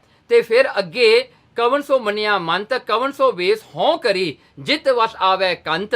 ਹੁਣ ਦੂਸਰੇ ਸਵਾਲ ਦਾ ਜਵਾਬ ਇੱਥੇ ਦਿੰਦੇ ਹਨ ਖਵਨ ਗੁਣ। ਖਵਨ ਹੁੰਦਾ ਜਰਨਾ, ਸਸਟੇਨ ਹੋਣਾ, ਐਂਡੂਰ ਕਰਨਾ। ਸੋ ਇੱਥੇ ਜਿਹੜਾ ਪਰਮੇਸ਼ਰ ਦੁੱਖ ਸੁੱਖ ਜੋ ਦੇਵੇ, ਜੋ ਵੀ ਪਰਮਾਤਮਾ ਇਹ ਜੀਵ ਨੂੰ ਦੁੱਖ ਤੇ ਸੁੱਖ ਦਿੰਦਾ ਹੈ, ਉਸ ਦੇ ਪਾਪਾਂ ਤੇ ਪੁੰਨਾਂ ਦੇ ਕਰਮਾਂ ਦਾ ਇਹ ਗੁਣ ਲਖੋ ਦਉ ਸਮ ਖੇਵੈ। ਦੇਖੋ ਇਹ ਦੋਵਾਂ ਨੂੰ ਇੱਕ ਜੈਸਾ ਜਾਣਨਾ ਚਾਹੀਦਾ ਹੈ, ਦੁੱਖ ਤੇ ਸੁੱਖ ਵਿੱਚ ਫਰਕ ਨਹੀਂ ਦੇਖਣਾ ਚਾਹੀਦਾ। ਸੋ ਇਹ ਜਿਹੜਾ ਹੈ ਇਹਨੂੰ ਇੱਕੋ ਜਿਹੜੀ ਭਾਵਨਾ ਨਾਲ ਆਪਣੇ ਪਰਮਾਤਮਾ ਦਾ ਕੀਤਾ ਹੋਇਆ ਜਾਣ ਕੇ ਦੋਵਾਂ ਦੇ ਵਿੱਚ ਫਰਕ ਨਹੀਂ ਸਮਝਣਾ ਚਾਹੀਦਾ। ਰਸਨਾ ਸਿਫਤ ਵਿਖੈ ਕਰਤਾਰਾ। ਹੁਣ ਅਗਲਾ ਸ਼ਬਦ ਜਿਹੜਾ ਅਗਲਾ ਕੁਐਸਚਨ ਸੀਗਾ ਕਵਨ ਸੋ ਮੰਨਿਆ ਮੰਤ, ਕਹਿਣ ਲੱਗੇ ਕਿਹੜਾ ਉਹ ਮੰਤਰ ਹੈ ਜਿਹਦੇ ਕਰਕੇ ਪਰਮਾਤਮਾ ਮੇਰੇ ਵੱਸ ਆ ਜਾਵੇ, ਮੇਰਾ ਪਤੀ ਮੇਰੇ ਵੱਸ ਆ ਜਾਵੇ। ਤਾਂ ਉਹਦਾ ਆਨਸਰ ਦਿੰਦੇ ਹਨ। ਸੋ ਜਿਹੜਾ ਹੈ ਇਹ ਆਨਸਰ ਹੈ ਜਿਹੜਾ ਹਨ ਜਿਹਬਾ ਮੰਨਿਆ ਮੰਤ। ਸੋ ਜਿਹਬਾ ਮੰਨਿਆ ਮੰਤ ਕਿਹੜਾ ਰਸਨਾ ਸਿਫਤ ਵਿਖੈ ਕਰਤਾਰਾ, ਤੇਰੀ ਰਸਨਾ ਦੇ ਉੱਤੇ ਪਰਮਾਤਮਾ ਦੀ ਪ੍ਰੇਸ਼ ਹੋਣੀ ਚਾਹੀਦੀ ਹੈ। ਮਣੀਆਂ ਮੰਤ ਜਾਨੀਏ ਚਾਰਾ, ਇਹੀ ਸ਼੍ਰੋਮਣੀ ਮੰਨਿਆ ਮੰਤ ਹੁੰਦਾ, ਸ਼੍ਰੋਮਣੀ ਮੰਤਰ। ਇਹੀ ਸ਼੍ਰੋਮਣੀ ਮੰਤਰ ਜਿਹੜਾ ਸੁੰਦਰ ਤੈਨੂੰ ਜਾਣਨਾ ਚਾਹੀਦਾ ਹੈ ਕਿ ਪਰਮੇਸ਼ਰ ਦਾ ਨਾਮ ਹੀ ਉਸ ਦਾ ਮੰਤਰ ਹੈ। ਉਸ ਮੰਤਰ ਨੂੰ ਸੁਣ ਕੇ ਪਰਮਾਤਮਾ ਖੁਸ਼ ਹੁੰਦਾ ਹੈ। ਇਸ ਬਿਦ ਕਰੈ ਹੋਏ ਵਸਕੰਤਾ। ਦੇਖੋ ਜੇ ਇਸੇ ਤਰ੍ਹਾਂ ਜੇ ਕੋਈ ਕਰੇਗਾ ਤਾਂ ਉਹ ਪਤੀ ਪਰਮਾਤਮਾ ਉਹਨਾਂ ਦੇ ਵਸ ਵਿੱਚ ਹੋ ਜਾਂਦਾ ਹੈ। ਇਸੇ ਪ੍ਰਕਾਰ ਤਾਂ ਭਗਤਾਂ ਦੇ ਦੇਖੋ, ਭਗਤ ਧੰਨੇ ਦੇ ਖੇਤ ਵੀ ਜਿਹੜੇ ਹਨ ਆਪ ਪਰਮਾਤਮਾ ਨੇ ਆਕੇ ਚਾਰੇ, ਉਹਦੇ ਜਿਹੜੀਆਂ ਗਾਈਆਂ ਚਾਰੀਆਂ, ਉਹਦੇ ਖੇਤਾਂ ਦਾ ਕੰਮ ਕੀਤਾ, ਉਹਦੇ ਖੂਹ ਵਿੱਚੋਂ ਪਾਣੀ ਕੱਢਿਆ। ਕਿਹੜਾ ਕੰਮ ਨਹੀਂ ਪਰਮਾਤਮਾ ਨੂੰ ਭਗਤਾਂ ਦਾ ਕਰਦਾ। ਭਗਤ ਨਾਮਦੇਵ ਜੀ ਵਾਸਤੇ ਦੇਖੋ ਪਰਮਾਤਮਾ ਨੇ ਕੀ ਕੁਝ ਨਹੀਂ ਕੀਤਾ। ਸੋ ਇਸ ਪ੍ਰਕਾਰ ਕਰਕੇ ਦੇਖੋ ਪਰਮਾਤਮਾ ਆਪਣੇ ਭਗਤਾਂ ਦਾ ਕਿੰਨਾ ਪਿਆਰ ਕਰਦੇ ਹਨ। ਬਹੁਰੋ ਨਦਰ ਧਰੈ ਭਗਵੰਤਾ। ਦੇਖੋ ਬਹੁਰੋ ਨਦਰ, ਫੇਰ ਨਦਰ ਕਰਦੇ ਹਨ ਉਹ ਪਰਮਾਤਮਾ ਆਪ ਜੀਵ ਤੇ।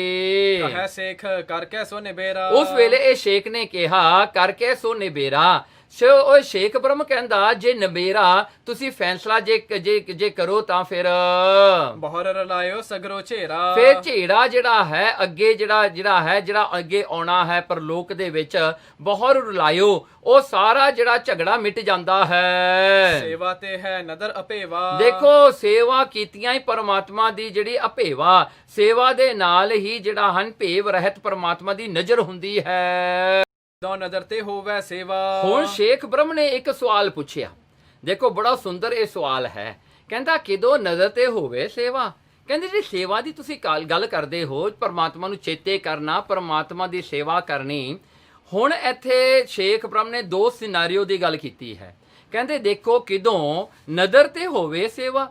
ਕਹਿੰਦੇ ਪਹਿਲਾਂ ਪਰਮਾਤਮਾ ਦੀ ਨਜ਼ਰ ਹੁੰਦੀ ਆ ਤੇ ਫੇਰ ਸੇਵਾ ਬੰਦਾ ਕਰਦਾ ਹੈ, ਕਿਉਂਕਿ ਜੇ ਕਿਰਪਾ ਹੋਗੀ ਤਾਂ ਹੀ ਕੋਈ ਸੇਵਾ 'ਚ ਲੱਗੇਗਾ ਨਾ। ਕਹਿੰਦੇ ਕਿਦੋਂ ਕੀ ਨਜ਼ਰ ਹੋਈ ਤੋਂ ਬਾਅਦ ਸੇਵਾ ਹੁੰਦੀ ਹੈ ਕਿ ਇਹ ਨਿਰਣੈ ਕਰ ਮੋਹੇ ਬਤਾਵੋ। ਕਹਿਣ ਲੱਗੇ ਹੁਣ ਜਿਹੜਾ ਪਹਿਲਾਂ ਸੀ ਸੇਵਾ ਤੇ ਹੋਏ ਨਜ਼ਰ ਭੇਵਾ, ਜਾਂ ਤਾਂ ਸੇਵਾ ਕੀਤੀਆਂ ਫੇਰ ਨਜ਼ਰ ਹੁੰਦੀ ਆ, ਜਾਂ ਨਜ਼ਰ ਹੋਵੇ ਤਾਂ ਸੇਵਾ ਹੁੰਦੀ ਹੈ। ਦੇਖੋ ਦੋ ਸਿਨੈਰੀਓ ਬਣ ਗਏ ਨਾ। ਸੇਵਾ ਤੇ ਹੈ ਨਜ਼ਰ ਅਭੇਵਾ, ਅਭੇਦ ਰੂਪ ਪਰਮਾਤਮਾ ਦੀ ਜਿਹੜੀ ਕਿ ਸੇਵਾ ਕਰਕੇ ਫੇਰ ਉਹਦੀ ਨਜ਼ਰ ਹੁੰਦੀ ਹੈ, ਜਾਂ ਉਹਦੀ ਨਜ਼ਰ ਹੁੰਦੀ ਹੈ ਤਾਂ ਸੇਵਾ ਹੁੰਦੀ ਹੈ। ਇਹਦੇ ਵਿੱਚ ਕਿਵੇਂ ਹੈ? ਇਹ ਨਿਰਣੈ ਕਰ ਮੋਹੇ ਬਤਾਓ। ਮਹਾਰਾਜ ਇਹ ਨਿਰਣਾ ਕਰਕੇ ਤੁਸੀਂ ਮੈਨੂੰ ਦੱਸ ਦਿਓ, ਫੈਸਲਾ ਕਰਕੇ ਵੀ, ਜਾਂ ਇਹ ਜਿਹੜੀ ਸੇਵਾ ਜਿਹੜੀ ਹੈ ਉਸ ਪਰਮਾਤਮਾ ਦੀ ਨਜ਼ਰ ਤੋਂ ਬਾਅਦ ਹੁੰਦੀ ਹੈ ਜਾਂ ਪਹਿਲਾਂ ਹੁੰਦੀ ਹੈ। ਹਿਰਦੇ ਤੇ ਸਭ ਭਰਮ ਮਿਟਾਵੋ। ਮੇਰੇ ਹਿਰਦੇ ਚੋਂ ਸਾਰਾ ਭਰਮ ਮਿਟਾ ਦਿਓ। ਸੇਖ ਬਚਨ ਕੋ ਸੁਨ ਜਗਨਾਥਾ। ਜਦੋਂ ਸ਼ੇਖ ਬ੍ਰਹਮ ਦੇ ਇਹ ਬਚਨ ਸੁਣੇ ਗੁਰੂ ਨਾਨਕ ਸਾਹਿਬ ਸੱਚੇ ਪਾਤਸ਼ਾਹ ਜੀ ਨੇ, ਕਹਿਓ ਸ਼ਲੋਕ ਬਹੁਰ ਤਿਨ ਸਾਥਾ। ਮਹਾਰਾਜ ਨੇ ਇੱਕ ਹੋਰ ਸ਼ਲੋਕ ਦਾ ਉਚਾਰਨ ਕੀਤਾ ਤੇ ਇਹ ਸ਼ਲੋਕ ਜਿਹੜਾ ਵੀ ਸ੍ਰੀ ਗੁਰੂ ਗ੍ਰੰਥ ਸਾਹਿਬ ਦੀ ਬਾਣੀ ਮਹਾਰਾਜ ਦੇ ਸਰੂਪ 'ਚ ਨਹੀਂ ਹੈ। ਸ਼ਲੋਕ ਸੇਵਾ ਕਰੇ ਜੋ ਕੰਤ ਕੀ ਕੰਤ ਤਿਸੇ ਕਾ ਹੋਏ। ਮਹਾਰਾਜ ਨੇ ਦੇਖੋ ਕਿੰਨਾ ਸੋਹਣਾ ਦੱਸਿਆ। ਕਹਿੰਦਾ ਜੋ ਸੇਵਾ ਕਰੇ ਜੋ ਕੰਤ ਕੀ, ਜੋ ਵੀ ਸੇਵਾ ਕਰਦਾ ਆਪਣਾ ਪਤੀ ਪਰਮਾਤਮਾ ਨੂੰ ਜਾਣ ਕਰਕੇ, ਆਪਣੇ ਪਤੀ ਪਰਮਾਤਮਾ ਵਾਸਤੇ ਹੀ ਕਰਦਾ ਹੈ। ਉਹਦੇ ਵਿੱਚ ਉਹ ਨਹੀਂ ਦੇਖਦਾ ਇਹ ਜਾਨਵਰ ਹੈ, ਇਹ ਬੰਦਾ ਹੈ, ਮੇਰਾ ਰਿਸ਼ਤੇਦਾਰ ਹੈ, ਇਹ ਪਰਾਇਆ ਹੈ, ਇਹ ਉਹ ਨਹੀਂ ਦੇਖਦਾ। ਉਹਨੇ ਸਿਰਫ ਪਰਮਾਤਮਾ ਨੂੰ ਸਾਰਿਆਂ ਵਿੱਚ ਦੇਖਣਾ ਹੈ। ਕੰਤ ਤਿਸੀ ਕਾ ਹੋਏ, ਫਿਰ ਪਰਮਾਤਮਾ ਵੀ ਉਹਦਾ ਹੀ ਹੁੰਦਾ ਹੈ। ਗਰਭੀ ਕੰਤ ਨਾ ਪਾਈਐ ਭਾਵੇਂ ਖਰੀ ਸਵਾਲਿਓ ਹੋਏ। ਕਹਿੰਦੇ ਉਹ ਗਰਭੀ ਜਿਹੜਾ ਗਰਭ ਕਰਨ ਵਾਲਾ, ਹੰਕਾਰ ਕਰਨ ਵਾਲਾ ਵੀ ਮੈਂ ਬਹੁਤ ਸੇਵਾ ਕਰਦਾ, ਮੈਂ ਇਹ ਕੀਤਾ, ਮੈਂ ਉਹ ਕੀਤਾ, ਉਹਨੂੰ ਕੰਤ ਨਹੀਂ ਪ੍ਰਾਪਤ ਹੁੰਦਾ, ਕਿਉਂਕਿ ਉਹਦਾ ਜਿਹੜਾ ਹੈ ਉਹਦਾ ਪਤੀ ਉਹਦਾ ਹੰਕਾਰੀ ਬਣ ਜਾਂਦਾ ਹੈ। ਸੋ ਇਹ ਇਲੂਸ਼ਨ ਜਿਹੜਾ ਭਰਮ ਜਿਹੜਾ ਹੰਕਾਰ ਹੈ ਇਹੀ ਬੰਦੇ ਨੂੰ ਘੇਰ ਲੈਂਦਾ ਹੈ। ਤੇ ਭਾਵੇਂ ਖਰੀ ਸੁਹਾਲਿਓ ਹੋਏ, ਭਾਵੇਂ ਕਹਿੰਦਾ ਕਿੰਨਾ ਵੀ ਉਹ ਕੋਈ ਸੁੰਦਰ ਕਰਮ ਕਰੇ, ਕਿੰਨੀਆਂ ਵੱਡੀਆਂ ਸੇਵਾ ਕਰੇ, ਪਰ ਕਹਿੰਦੇ ਉਹਦਾ ਕੋਈ ਲੇਖੇ ਨਹੀਂ ਪੈਂਦਾ ਕਿਉਂਕਿ ਉਹਨੇ ਹੰਕਾਰ ਕਰ ਲਿਆ। ਕਹਿੰਦੇ ਪਰ ਕੰਤ ਨੂੰ ਸਮਝ ਕੇ ਕੋਈ ਕਰੇ ਤਾਂ ਉਹ ਪਰਮਾਤਮਾ ਫਿਰ ਉਹਦਾ ਹੋ ਜਾਂਦਾ ਹੈ। ਚੌਪੇ ਸੁਨੋ ਸੇਖ ਨਿਸ਼ਚੈ ਮਨ ਜਨ ਹੋ। ਹੁਣ ਇੱਥੇ ਸਕਾਮਤਾ ਤੇ ਨਿਸ਼ਕਾਮਤਾ ਦੀ ਗੱਲ ਆਈ ਹੈ। ਸਕਾਮਤਾ ਵੀ ਕੋਈ ਰੀਜ਼ਨ ਕਰਕੇ ਸੇਵਾ ਕਰਨੀ, ਨਿਸ਼ਕਾਮਤਾ ਉਹ ਪਤੀ ਪਰਮਾਤਮਾ ਨੂੰ ਜਾਣ ਕੇ ਕਰਨੀ, ਉਹਦੀ ਵਸਤੂ ਉਹਦੇ ਅੱਗੇ ਰੱਖਣੀ ਦੀ ਭਾਵਨਾ ਰੱਖਣੀ ਕਿ ਪਰਮਾਤਮਾ ਤੂੰ ਹੀ ਦਿੱਤਾ, ਇਹ ਤੇਰਾ ਹੈ ਤੇ ਤੈਨੂੰ ਹੀ ਸੌਂਪ ਦਿੱਤਾ, ਮੇਰਾ ਕੀ ਹੈ। ਜਿਹੜਾ ਹੈ ਇਸੇ ਪ੍ਰਕਾਰ ਕੇ ਕਬੀਰ ਮੇਰਾ ਮੁਝ में किछ नहीं जो किछ है सो तेरा, ਤੇਰਾ ਤੁਝ ਕੋ ਸੌਂਪਤੇ ਕਿਆ ਲਾਗੈ ਮੇਰਾ। ਸੋ ਇਹ ਭਾਵਨਾ ਜਿਹੜੀ ਰੱਖ ਕੇ ਸੇਵਾ ਕਰਨੀ ਤੇ ਪ੍ਰਮਾਤਮਾ ਫਿਰ ਉਹਦਾ ਹੁੰਦਾ ਹੈ। ਇਸ ਪ੍ਰਕਾਰ ਕਰਕੇ ਸਤਿਗੁਰੂ ਗੁਰੂ ਨਾਨਕ ਸਾਹਿਬ ਜੀ ਕਹਿੰਦੇ, ਸੁਣੋ ਸੇਖ ਨਿਸ਼ਚੈ ਮਨ ਜਾਣੋ, ਆਪਣੇ ਮਨ ਵਿੱਚ ਇਹ ਭਰੋਸਾ ਕਰਕੇ ਇੱਕ ਗੱਲ ਜਾਣ ਲਓ, ਸਮਝ ਲਓ। ਸੇਵਾ ਮੂਲ ਸਬਨ ਕੀ ਮਨ ਹੋ। ਦੇਖੋ ਇਹ ਸੇਵਾ ਜਿਹੜੀ ਹੈ ਮੁੱਢ ਹੈ, ਹਰ ਇੱਕ ਚੀਜ਼ ਦੀ ਬਿਗਨਿੰਗ ਜਿਹੜੀ ਹੁੰਦੀ ਹੈ ਸੇਵਾ ਤੋਂ ਹੀ ਹੁੰਦੀ ਹੈ, ਭਾਵਨਾ ਤੋਂ ਹੁੰਦੀ ਹੈ। ਘਲ ਹੈ ਘਾਲ ਹਾਨ ਕਰ ਗਰਬਾ। ਦੇਖੋ ਇਹ ਸੇਵਾ ਆਪਾਂ ਕਿਉਂ ਕਰਦੇ ਹਾਂ, ਘਾਲਣਾ ਘਾਲਦੇ ਕਿਉਂ ਹਾਂ, ਕਿਉਂਕਿ ਆਪਾਂ ਆਪਣੇ ਹੰਕਾਰ ਨੂੰ ਮਿਟਣਾ ਹੈ, ਆਪਣੀ ਈਗੋ ਨੂੰ ਮਿਟਣਾ ਹੈ, ਆਪਾਂ ਆਪਣੀ ਈਗੋ ਦਾ ਇਲਾਜ ਕਰਨਾ ਹੈ, ਆਪਣੀ ਈਗੋ ਨੂੰ ਬਾਹਰ ਕੱਢਣਾ ਤੇ ਪ੍ਰਮਾਤਮਾ ਨੂੰ ਪ੍ਰਗਟ ਕਰਨਾ ਹੈ। ਤਨ ਮਨ ਕਰ ਹੈ ਨਿਵੇਦਨ ਸਰਬਾ। ਇਸ ਕਰਕੇ ਮਨ ਤੇ ਤਨ ਪਰਮਾਤਮਾ ਅੱਗੇ ਸੌਂਪ ਦੇਣਾ ਹੈ। ਆਪਣਾ ਤਨ ਵੀ ਪਰਮਾਤਮਾ ਦਾ ਸਮਝਣਾ, ਆਪਣਾ ਮਨ ਵੀ ਸਮਝਣਾ, ਆਪਣਾ ਧਨ ਵੀ ਪਰਮਾਤਮਾ ਦਾ ਹੀ ਜਾਣਨਾ। ਤਬ ਹੀ ਨਦਰ ਪਰਮੇਸ਼ਵਰ ਹੋਏ। ਫੇਰ ਇਹ ਪਰਮਾਤਮਾ ਦੀ ਨਜ਼ਰ ਹੁੰਦੀ ਹੈ, ਪਰਮਾਤਮਾ ਦੀ ਨਿਗਾਹ ਪੈਂਦੀ ਹੈ ਇਸ ਜੀਵ ਤੇ। ਮਹਿਲ ਹਦੂਰ ਬੁਲਾਈਐ ਸੋਏ। ਫੇਰ ਸਤਿਗੁਰੂ ਪਰਮਾਤਮਾ ਵਡਿਆਈ ਦੇਣ ਵਾਸਤੇ ਆਪਣੇ ਸਾਹਮਣੇ ਫਿਰ ਉਸ ਜੀਵ ਨੂੰ ਸਾਧਦਾ ਹੈ ਤੇ ਉਹਨੂੰ ਵਡਿਆਈ ਦਿੰਦਾ ਹੈ। ਗਰਭ ਕਰ ਹੈ ਜੋ ਸੇਵ ਹੈ ਨਾਹੀ। ਦੇਖੋ ਜੋ ਗਰਭ ਕਰਦਾ, ਹੰਕਾਰ ਕਰਦਾ, ਉਹ ਸੇਵਾ ਨਹੀਂ ਕਰ ਸਕਦਾ। ਸੁੰਦਰ ਬਹੁ ਸਰੂਪ ਤਨ ਆਹੀ। ਦੇਖੋ ਸੁੰਦਰ ਬਹੁ ਸਰੂਪ ਤਨ ਆਹੀ, ਕਹਿਣਗੇ ਇਸ ਕਰਕੇ ਜੋ ਸੁੰਦਰ ਸਰੂਪ ਵਾਲਾ ਉਹ ਪਰਮਾਤਮਾ ਜਿਹੜਾ ਹੈ ਉਹ ਤਨ ਆਹੀ, ਉਹੀ ਤਨ ਸਰੀਰ ਦੇ ਵਿੱਚ ਆਤਮਾ ਰੂਪ ਕਰਕੇ ਵਸਦਾ ਹੈ। ਇਸ ਕਰਕੇ ਉਹਨੂੰ ਹੰਕਾਰ ਨਹੀਂ ਪਾਉਂਦਾ। ਇਹ ਸਮੀਪ ਕੰਤ ਨਹੀਂ ਆਵ ਕਿ ਹੈ। ਜਿਹੜੇ ਹੰਕਾਰ ਕਰਦੇ ਹਨ ਉਹਨਾਂ ਦੇ ਤਾਂ ਨੇੜੇ ਵੀ ਪਰਮਾਤਮਾ ਨਹੀਂ ਲੱਗਦਾ, ਭਾਵੇਂ ਉਹ ਹੁੰਦਾ ਉਹਨਾਂ ਦੇ ਅੰਦਰ ਹੀ ਹੈ, ਪਰ ਉਹਨਾਂ ਨੂੰ ਪਰਮਾਤਮਾ ਬਹੁਤ ਦੂਰ ਲੱਗਦਾ ਹੈ। ਗਰਭ ਯੁਕਤ ਨਹਿ ਤਿਹ ਕੋ ਭਾਵ ਹੈ। ਦੇਖੋ ਹੰਕਾਰ ਵਾਲੀ ਬਿਰਤੀ ਰੱਬ ਨੂੰ ਕਿਤੇ ਵੀ ਚੰਗੀ ਨਹੀਂ ਲੱਗਦੀ। ਛੁੱਟੜ ਮਹਿਲਾ ਹੋਇ ਸੋ ਦੁਹਾਗਣ। ਉਹ ਜਿਹੜੇ ਉਹ ਹੰਕਾਰੀ ਲੋਕ ਨੇ ਉਹ ਤਾਂ ਛੁੱਟੜ ਹਨ, ਜਿਨ੍ਹਾਂ ਨੂੰ ਜਿਵੇਂ ਘਰ ਵਾਲੀ ਨੂੰ ਕੋਈ ਪਿਛਲੇ ਸਮਿਆਂ ਦੇ ਵਿੱਚ ਘਰ ਤੋਂ ਕੱਢ ਦਿੰਦਾ ਸੀ, ਉਹਨੂੰ ਛੁੱਟੜ ਇਸਤਰੀ ਕਿਹਾ ਜਾਂਦਾ ਸੀ, ਕੋਈ ਨਹੀਂ ਮੂੰਹ ਲਾਉਂਦਾ। ਕਹਿੰਦੇ ਉਹਨਾਂ ਦਾ ਹਾਲ ਐਸਾ ਹੀ ਹੋ ਜਾਂਦਾ ਹੈ, ਪਰਮਾਤਮਾ ਉਹਨਾਂ ਨੂੰ ਬਾਹਰ ਹੀ ਕੱਢ ਦਿੰਦਾ। ਉਹ ਹੰਕਾਰ ਕਰਦੇ ਫਿਰਦੇ ਹਨ ਤੇ ਇਸੇ ਤਰ੍ਹਾਂ ਹੀ ਪਾਗਲ ਹੋਏ ਫਿਰਦੇ ਹਨ ਦੁਹਾਗਣਾ ਦੀ ਤਰ੍ਹਾਂ। ਨਿਰਹੰਕਾਰ ਸਦੀਵ ਸੁਹਾਗਣ। ਦੇਖੋ ਨਿਰਹੰਕਾਰ ਜਿਹਦੇ ਚ ਹੰਕਾਰ ਹੈ ਨਹੀਂ, ਉਹੀ ਸੁਹਾਗਣਾ ਹਨ ਉਸ ਪਤੀ ਪਰਮਾਤਮਾ ਦੀਆਂ। ਦੋਹਰਾ ਸੇਵਾ ਤੇ ਸਾਹਿਬ ਬਸੀ ਦੇਖਿਆ ਕਰੁਣਾ ਡੀਠ। ਦੇਖੋ ਸੇਵਾ ਤੋਂ ਹੀ ਜਿਹੜਾ ਹੈ ਸਾਹਿਬ ਮਾਲਕ ਵਸ ਵਿੱਚ ਆਉਂਦਾ ਹੈ। ਦੇਖੋ ਭਗਤਾਂ ਨੇ ਭਗਤੀ ਕਰਕੇ ਪਰਮਾਤਮਾ ਨੂੰ ਵਸ ਵਿੱਚ ਕਰ ਲਿਆ। ਸੋ ਦੇਖੋ ਇਸੇ ਪ੍ਰਕਾਰ ਸੇਵਾ ਕਰਕੇ, ਚੰਗੇ ਕਰਮ ਕਰਕੇ ਆਪਣੇ ਪਤੀ ਪਰਮਾਤਮਾ ਨੂੰ ਵਸ ਵਿੱਚ ਕਰ ਲੈਂਦੇ ਹਨ। ਦੇਖੋ ਕਰਨਾ ਡੇਠ, ਉਸ ਦੀ ਕਿਰਪਾ ਦੀ ਨਜ਼ਰ ਜਿੱਤੇ ਹੋ ਜਾਂਦੀ ਹੈ ਤਾਂ ਹੀ ਹੁੰਦੀ ਹੈ ਜੇ ਕੋਈ ਸੇਵਾ ਕਰਦਾ ਹੈ ਨਿਸ਼ਕਾਮਤਾ ਵਿੱਚ ਆ ਕੇ। ਸੁਖ ਸੁਹਾਗ ਮਾਣ ਹੈ ਸਦਾ ਮਿਲਤ ਆਪਣੇ ਈਠ। ਜਿਵੇਂ ਇੱਕ ਇਸਤਰੀ ਆਪਣੇ ਪਤੀ ਦਾ ਸੁੱਖ ਮਾਣਦੀ ਹੈ, ਇਸੇ ਤਰ੍ਹਾਂ ਹੀ ਜਿਹੜਾ ਹੈ ਜੀਵ ਰੂਪੀ ਇਸਤਰੀ ਪਰਮਾਤਮਾ ਦੇ ਪਿਆਰ ਦਾ ਉਸ ਜਿਹੜਾ ਹੈ ਆਨੰਦ ਨੂੰ ਮਾਣਦੀ ਹੈ, ਮਿਲਤ ਆਪਣੇ ਈਠ, ਆਪਣੇ ਪਿਆਰੇ ਪਤੀ ਪਰਮਾਤਮਾ ਨੂੰ ਮਿਲ ਕੇ। ਚੌਪੇ ਸੁਨੇ ਬਚਨ ਸ੍ਰੀ ਗੁਰ ਕੇ ਜਬ ਹੀ। ਜਦੋਂ ਐਸੇ ਬਚਨ ਗੁਰੂ ਨਾਨਕ ਸਾਹਿਬ ਸੱਚੇ ਪਾਤਸ਼ਾਹ ਜੀ ਦੇ ਸੁਣੇ, ਇਹ ਸ਼ੇਖ ਬ੍ਰਹਮ ਨੇ ਕਰ ਦਵੈ ਪਦ ਪਰ ਲਾਏ ਤਬ ਹੀ। ਉਹਨੇ ਦੋਨੋਂ ਹੱਥ ਬੰਨ ਕਰਕੇ ਸਤਿਗੁਰਾਂ ਦੇ ਚਰਨਾਂ ਉੱਤੇ ਡਿੱਗ ਪਿਆ। ਹੁਣ ਸਿਰ ਮਸਤਕ ਮੁਖ ਪਰ ਫੇਰੇ। ਦੇਖੋ ਉਹਨੇ ਚੱਕ ਕੇ ਜਿਹੜੇ ਹਨ ਸਤਿਗੁਰਾਂ ਦੇ ਜੇ ਚਰਨਾਂ ਤੇ ਹੱਥ ਲਾ ਕੇ, ਹੱਥ ਮਲ ਕੇ, ਜਿੱਥੇ ਗੁਰੂ ਨਾਨਕ ਸਾਹਿਬ ਸੱਚੇ ਪਾਤਸ਼ਾਹ ਜੀ ਚਰਨ ਰੱਖੇ ਉਹ ਧੂੜ ਨੂੰ ਆਪਣੇ ਹੱਥਾਂ ਨਾਲ ਲਾ ਕੇ ਆਪਣੇ ਮੂੰਹ ਤੇ ਲਾਈ, ਆਪਣੇ ਮੱਥੇ ਤੇ ਲਾਉਣਾ ਕੀਤੀ। ਧੰਨ ਭਾਗ ਆਪਣੇ ਵੱਡ ਹੇਰੇ। ਆਪਣੇ ਧੰਨ ਭਾਗ ਜਾਣਨਾ ਕੀਤੇ ਸ਼ੇਖ ਬ੍ਰਹਮ ਨੇ। ਅੱਜ ਖੁਦਾ ਦੇ ਦਰਸ਼ਨ ਹੋ ਗਏ। ਮਿਲਿਓ ਖੁਦਾਏ ਨਾ ਸੰਸਾ ਕੋਈ। ਹੁਣ ਅੱਜ ਖੁਦਾ ਮਿਲ ਗਿਆ, ਕੋਈ ਸੰਸਾ, ਕੋਈ ਸ਼ੱਕ ਨਹੀਂ ਰਿਹਾ ਇਸ ਗੱਲ ਦਾ। ਬੋਲਿਓ ਬਹੁਤ ਖਤਾ ਮੁਰ ਹੋਈ। ਉਸ ਵੇਲੇ ਸ਼ੇਖ ਬ੍ਰਹਮ ਮੁਆਫੀ ਮੰਗਦਾ ਹੈ ਗੁਰੂ ਨਾਨਕ ਸਾਹਿਬ ਸੱਚੇ ਪਾਤਸ਼ਾਹ ਤੋਂ, ਮੇਰੀਆਂ ਬਹੁਤ ਗਲਤੀ ਹੋ ਗਈ ਜੀ, ਮੈਂ ਬਹੁਤ ਗਲਤੀਆਂ ਕੀਤੀਆਂ, ਮੈਂ ਬਹੁਤ ਭੁੱਲ ਕੀਤੀ, ਜਿਹੜਾ ਕਿ ਬਹੁਤ ਚਿਰ ਬਾਅਦ ਮੈਂ ਤੁਹਾਨੂੰ ਪਛਾਣਿਆ ਹੈ। ਮੈਂ ਤਾਂ ਪਹਿਲਾਂ ਹੀ ਪਛਾਣ ਲੈਣਾ ਚਾਹੀਦਾ ਸੀ, ਮੈਨੂੰ ਤੁਸੀਂ ਖੁਦਾ ਹੋ। ਬਖਸ਼ੋ ਅਬ ਕਰੁਣਾ ਕਰ ਸੋ। ਬਖਸ਼ ਲੋ, ਮੈਂ ਪੁਰਾਣੀ ਸੋਚਣੀ ਵਿੱਚ ਬੈਠਾ ਰਿਹਾ, ਜੇ ਪੱਖਬਾਜ਼ ਵਿੱਚ ਮੈਂ ਬੈਠਾ ਰਿਹਾ ਸੀਗਾ ਹੁਣ ਤੱਕ, ਤੁਸੀਂ ਮੈਨੂੰ ਬਖਸ਼ ਲੋ ਹੁਣ ਆਪਣੀ ਕਿਰਪਾ ਕਰਕੇ। ਤੁਮ ਕੇ ਉੱਪਰ ਅਪਰ ਨਾ ਕੋ। ਮਹਾਰਾਜ ਤੁਹਾਡੇ ਉੱਤੇ ਤਾਂ ਕੋਈ ਨਹੀਂ ਹੈਗਾ, ਤੁਸੀਂ ਖੁਦਾ ਪਰਮਾਤਮਾ ਆਪ ਹੋ। ਸਨਮੁਖ ਉਚਰੇ ਬਚਨ ਕਨੇਰੇ। ਸਨਮੁਖ ਉਚਰੇ, ਕਹਿਣਗੇ ਸਨਮੁਖ ਹੋ ਕੇ ਉਸ ਸ਼ੇਖ ਬ੍ਰਹਮ ਨੇ ਜਿਹੜੇ ਹਨ ਇਹ ਬਚਨ ਕੀਤੇ। ਅਬ ਮੁਝ ਜਾਣੋ ਸਮ ਨਿਜ ਚਿਹਰੇ। ਮਹਾਰਾਜ ਅੱਜ ਮੈਨੂੰ ਚੇਲਾ ਬਣਾ ਲਓ। ਸ਼ੇਖ ਬ੍ਰਹਮ ਕਹਿੰਦਾ ਮੈਂ ਤੁਹਾਡਾ ਚੇਲਾ ਹਾਂ ਹੁਣ। ਸੇਖ ਨਿਕਟ ਤੇ ਸੁਣ ਕਰ ਬਾਣੀ। ਇਸ ਪ੍ਰਕਾਰ ਕਰਕੇ ਗੁਰੂ ਨਾਨਕ ਸਾਹਿਬ ਸੱਚੇ ਪਾਤਸ਼ਾਹ ਜੀ ਸ਼ੇਖ ਬ੍ਰਹਮ ਤੋਂ ਸੁਣਿਆ। ਇੱਕ ਸ਼ਲੋਕ ਉਚਰਿਓ ਗੁਣ ਖਾਨੀ। ਮਹਾਰਾਜ ਨੇ ਉਸ ਵੇਲੇ ਇੱਕ ਸ਼ਲੋਕ ਉਚਾਰਨ ਕੀਤਾ ਸ਼ੇਖ ਬ੍ਰਹਮ ਤੇ ਕਿਰਪਾ ਕਰਨ ਵਾਸਤੇ, ਜੋ ਕਿ 1268 ਜਾਂ 1288 ਅੰਗ ਤੇ ਹੈ। ਸਿਰੇ ਮੁਖ ਵਾਕ ਸ਼ਲੋਕ ਮਹੱਲਾ ਪਹਿਲਾ। ਰੂਪੈ ਕਾਮੈ ਦੋਸਤੀ ਭੁੱਖੈ ਸਾਧੈ ਗੰਡ ਲੱਭੈ ਮਾਲੈ ਘੁੱਲ ਮਿਲ ਮਿਚਲ ਉਂਗੈ ਸੌੜ ਪਲੰਗ ਭੌਂਕੈ ਕੋਪ ਖੁਆਰ ਹੋਏ ਫੱਕੜ ਪਿੱਟੇ ਅੰਧ ਚੁੱਪੈ ਚੰਗਾ ਨਾਨਕਾ ਵਿਣ ਨਾਵੈ ਮੋਹਿ ਗੰਧ। ਅਰਥ ਸੁਣੋ ਜੀ ਹੁਣ। ਦੋਹਰਾ ਰੂਪ ਕਾਮ ਲਬ ਮਾਲ ਕੀ ਰਤ ਜਿਉ ਨੀਂਦ ਪਲੰਗ। ਦੇਖੋ ਇਹ ਜਿਹੜਾ ਹਨ ਇਹ ਹਾਲਾਤ ਗੁਰੂ ਨਾਨਕ ਸਾਹਿਬ ਜੀ ਨੇ ਦੱਸੇ ਹਨ ਇਸ ਸ਼ਬਦ ਦੇ ਵਿੱਚ। ਕਹਿੰਦੇ ਰੂਪ ਕਾਮ, ਕਹਿੰਦੇ ਕਿ ਜਿਹੜਾ ਕਾਮੀ ਹੁੰਦਾ ਹੈ, ਕਾਮੀ ਜਿਹੜਾ ਹੁੰਦਾ ਬੰਦਾ ਨਾ ਉਹਨੂੰ ਰੂਪ ਦੇ ਨਾਲ ਬੜਾ ਪ੍ਰੇਮ ਹੁੰਦਾ ਹੈ। ਜਿਹੜੇ ਉਹਨੂੰ ਉਹਦਾ ਜਿਹੜਾ ਹੈ ਨਿਗਾਹ ਜਿਹੜੀ ਉਹਦੀ ਰੂਪ ਤੇ ਹੀ ਹੁੰਦੀ ਹੈ, ਲੋਕਾਂ ਨੂੰ ਦੇਖੀ ਜਾਂਦਾ ਹੁੰਦਾ ਹੈ ਵੀ ਇਹ ਸੋਹਣੀ ਹੈ, ਇਹ ਸੋਹਣਾ ਹੈ, ਇਹ ਆਏ ਹੈ। ਉਹਦਾ ਜਿਹੜਾ ਕਾਮੀ ਪੁਰਸ਼ ਹੁੰਦਾ ਨਾ ਜਿਹਦੇ ਅੰਦਰ ਲਸਤ ਹੁੰਦਾ ਹੈ ਉਹ ਰੂਪ ਤੇ ਜੁੜਿਆ ਰਹਿੰਦਾ ਹੈ। ਦੂਸਰਾ ਲੱਭ ਮਲ ਕੀ, ਸੋ ਇੱਥੇ ਸ਼ਬਦ ਜਿਹੜਾ ਉੱਤੇ ਆਇਆ ਸੀ ਨਾ ਉਹ ਸ਼ਬਦ ਦਾ ਜਿਹੜਾ ਅੰਗ ਸੀਗਾ ਰੂਪੇ ਕਾਮੈ, ਕਾਮੀ ਪੁਰਸ਼ ਨੂੰ ਰੂਪ ਦੇ ਨਾਲ ਪ੍ਰੇਮ ਹੈ। ਦੂਰਾ ਦੋਸਤੀ ਭੁੱਖ ਹੈ ਸਾਧੈ ਗੰਢ, ਸੋ ਕਹਿੰਦੇ ਉਹਨੂੰ ਭੁੱਖ ਹੁੰਦੀ ਹੈ। ਭੁੱਖ ਕਾਹਦੀ? ਜਿਹੜੀ ਸਵਾਦ ਦੀ। ਭੁੱਖੇ ਬੰਦੇ ਨੂੰ ਆਪਣੇ ਸਵਾਦ ਦੀ ਭੁੱਖ ਹੁੰਦੀ ਹੈ ਵੀ ਉਹਨੂੰ ਖਾਣਾ ਮਿਲੇ। ਤੇ ਅੱਗੇ ਆਉਂਦਾ ਹੈ ਕਹਿੰਦੇ ਭੁੱਖੇ ਸਾਧੈ ਗੰਢ ਲੱਭੈ ਮਾਲੈ ਘੁੱਲ ਮਿਲ। ਹੁਣ ਅੱਗੇ ਆ ਗਿਆ ਰਤ। ਸੋ ਰਤ ਕੀ ਹੁੰਦਾ ਹੈ? ਜੋ ਉਹਨੂੰ ਪ੍ਰੇਮ ਹੁੰਦਾ ਹੈ। ਜਿਵੇਂ ਇੱਕ ਲੋਭੀ ਪੁਰਸ਼ ਨੂੰ ਰਤ ਪ੍ਰੇਮ ਹੁੰਦਾ ਹੈ ਧਨ ਦੇ ਨਾਲ।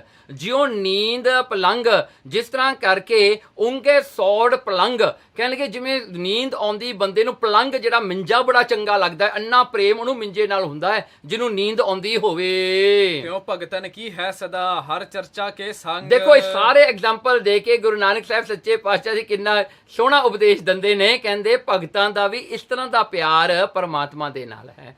ਪਰਮਾਤਮਾ ਦੀ ਚਰਚਾ ਕਰਨੀ, ਪਰਮਾਤਮਾ ਦੀ ਬਾਣੀ ਪੜ੍ਹਨੀ, ਵਿਚਾਰ ਕਰਨੀ, ਪਰਮਾਤਮਾ ਦੀਆਂ ਗੱਲਾਂ ਕਰਨੀਆਂ ਉਹਨਾਂ ਨੂੰ ਇੰਨੀਆਂ ਪਿਆਰੀਆਂ ਹਨ ਜਿਵੇਂ ਇੱਕ ਲਸਤ ਜਿਹੜਾ ਕਾਮੀ ਪੁਰਸ਼ ਨੂੰ ਰੂਪ ਦੇ ਨਾਲ ਪ੍ਰੇਮ ਹੈ, ਜਿਵੇਂ ਇੱਕ ਭੁੱਖੇ ਨੂੰ ਸਵਾਦ ਦੇ ਨਾਲ ਹੈ, ਜਿਵੇਂ ਇੱਕ ਲੋਭੀ ਨੂੰ ਧਨ ਦੇ ਨਾਲ ਹੈ। ਕਹਿੰਦੇ ਇਸੇ ਤਰ੍ਹਾਂ ਹੀ ਜਿਵੇਂ ਇੱਕ ਨਿੰਦਰੇ ਬੰਦੇ ਨੂੰ ਪਲੰਗ ਦੇ ਨਾਲ ਹੈ, ਇਸ ਤਰ੍ਹਾਂ ਦਾ ਪਿਆਰ ਭਗਤਾਂ ਨੂੰ ਪਰਮੇਸ਼ਰ ਦੇ ਨਾਲ ਹੈ। ਚੌਪੇ ਤੁਮਰੇ ਬਚਨ ਮੋਹੇ ਮਨ ਭਾਵ ਹੈ। ਉਸ ਵੇਲੇ ਜਿਹੜਾ ਹੈ ਇਹ ਬਚਨ ਜਦੋਂ ਸੁਣੇ ਤਾਂ ਇਹ ਜਿਹੜੇ ਹਨ ਸ਼ੇਖ ਬ੍ਰਹਮ ਜਿਹੜਾ ਸੀਗਾ ਕਹਿੰਦੇ ਤੁਮਰੇ ਬਚਨ ਮੋਹੇ ਮਨ ਭਾਵੈ। ਗੁਰੂ ਨਾਨਕ ਸਾਹਿਬ ਸੱਚੇ ਪਾਤਸ਼ਾਹ ਜੀ ਕਹਿੰਦੇ ਸ਼ੇਖ ਬ੍ਰਹਮ ਤੇਰੇ ਬਚਨ ਮੈਨੂੰ ਬੜੇ ਚੰਗੇ ਲੱਗੇ। ਚਾਹੇ ਸੋ ਬੂਝੋ ਬਹੁਰ ਬਤਾਵ ਹੈ। ਚਾਹੇ ਸੋ ਬੂਝੋ, ਚੱਲ ਸ਼ੇਖ ਬ੍ਰਹਮ ਪੁੱਛ ਲਾ ਹੁਣ ਜੋ ਹੋਰ ਕੁਝ ਵੀ ਤੇ ਪੁੱਛਣਾ ਹੈ ਤਾਂ ਪੁੱਛ ਲਾ ਹੁਣੇ।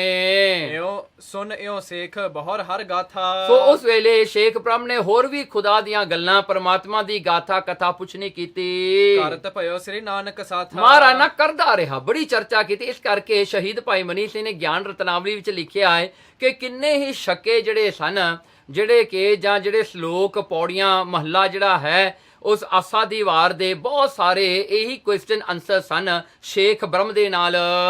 ਹੈ ਸ਼ਲੋਕ ਗ੍ਰੰਥ ਜੀ ਮਾਹੀ। ਦੇਖੋ ਇਹ ਸ਼ਲੋਕ ਕਹਿੰਦੇ ਸ਼ਲੋਕ ਹਨ ਸ੍ਰੀ ਗੁਰੂ ਗ੍ਰੰਥ ਸਾਹਿਬ ਦੇ ਵਿੱਚ ਸ਼ੇਖ ਬ੍ਰਹਮ ਤੇ ਗੁਰੂ ਨਾਨਕ ਦੀ ਜਿਹੜਾ ਗਿਆਨ ਜਿਹੜੀ ਗੋਸ਼ਟੀ ਦੇ ਉੱਤੇ ਬਚਨ ਲਿਖੇ ਹੋਏ ਹਨ ਸ਼ਲੋਕਾਂ ਵਿੱਚ। ਕਥਾ ਬੜਨ ਤੇ ਬਰਨੇ ਨਾਹੀ। ਕਵੀ ਸੰਤੋਖ ਸਿੰਘ ਜੀ ਕਹਿੰਦਾ ਮੈਂ ਤਾਂ ਨਹੀਂ ਇੱਥੇ ਲਿਖੇ ਕਿਉਂਕਿ ਇਹ ਕਥਾ ਜਿਹੜੀ ਬਹੁਤ ਲੰਮੀ ਹੋ ਜਾਣੀ ਸੀ। ਆਸਾ ਵਾਰ ਕਛੁਕ ਤਹ ਕੀਨੀ। ਇਸ ਕਰਕੇ ਆਸਾ ਦੀ ਵਾਰ ਦੇ ਵਿੱਚ ਉਹ ਸਾਰੇ ਹੀ ਅੰਕਿਤ ਹਨ।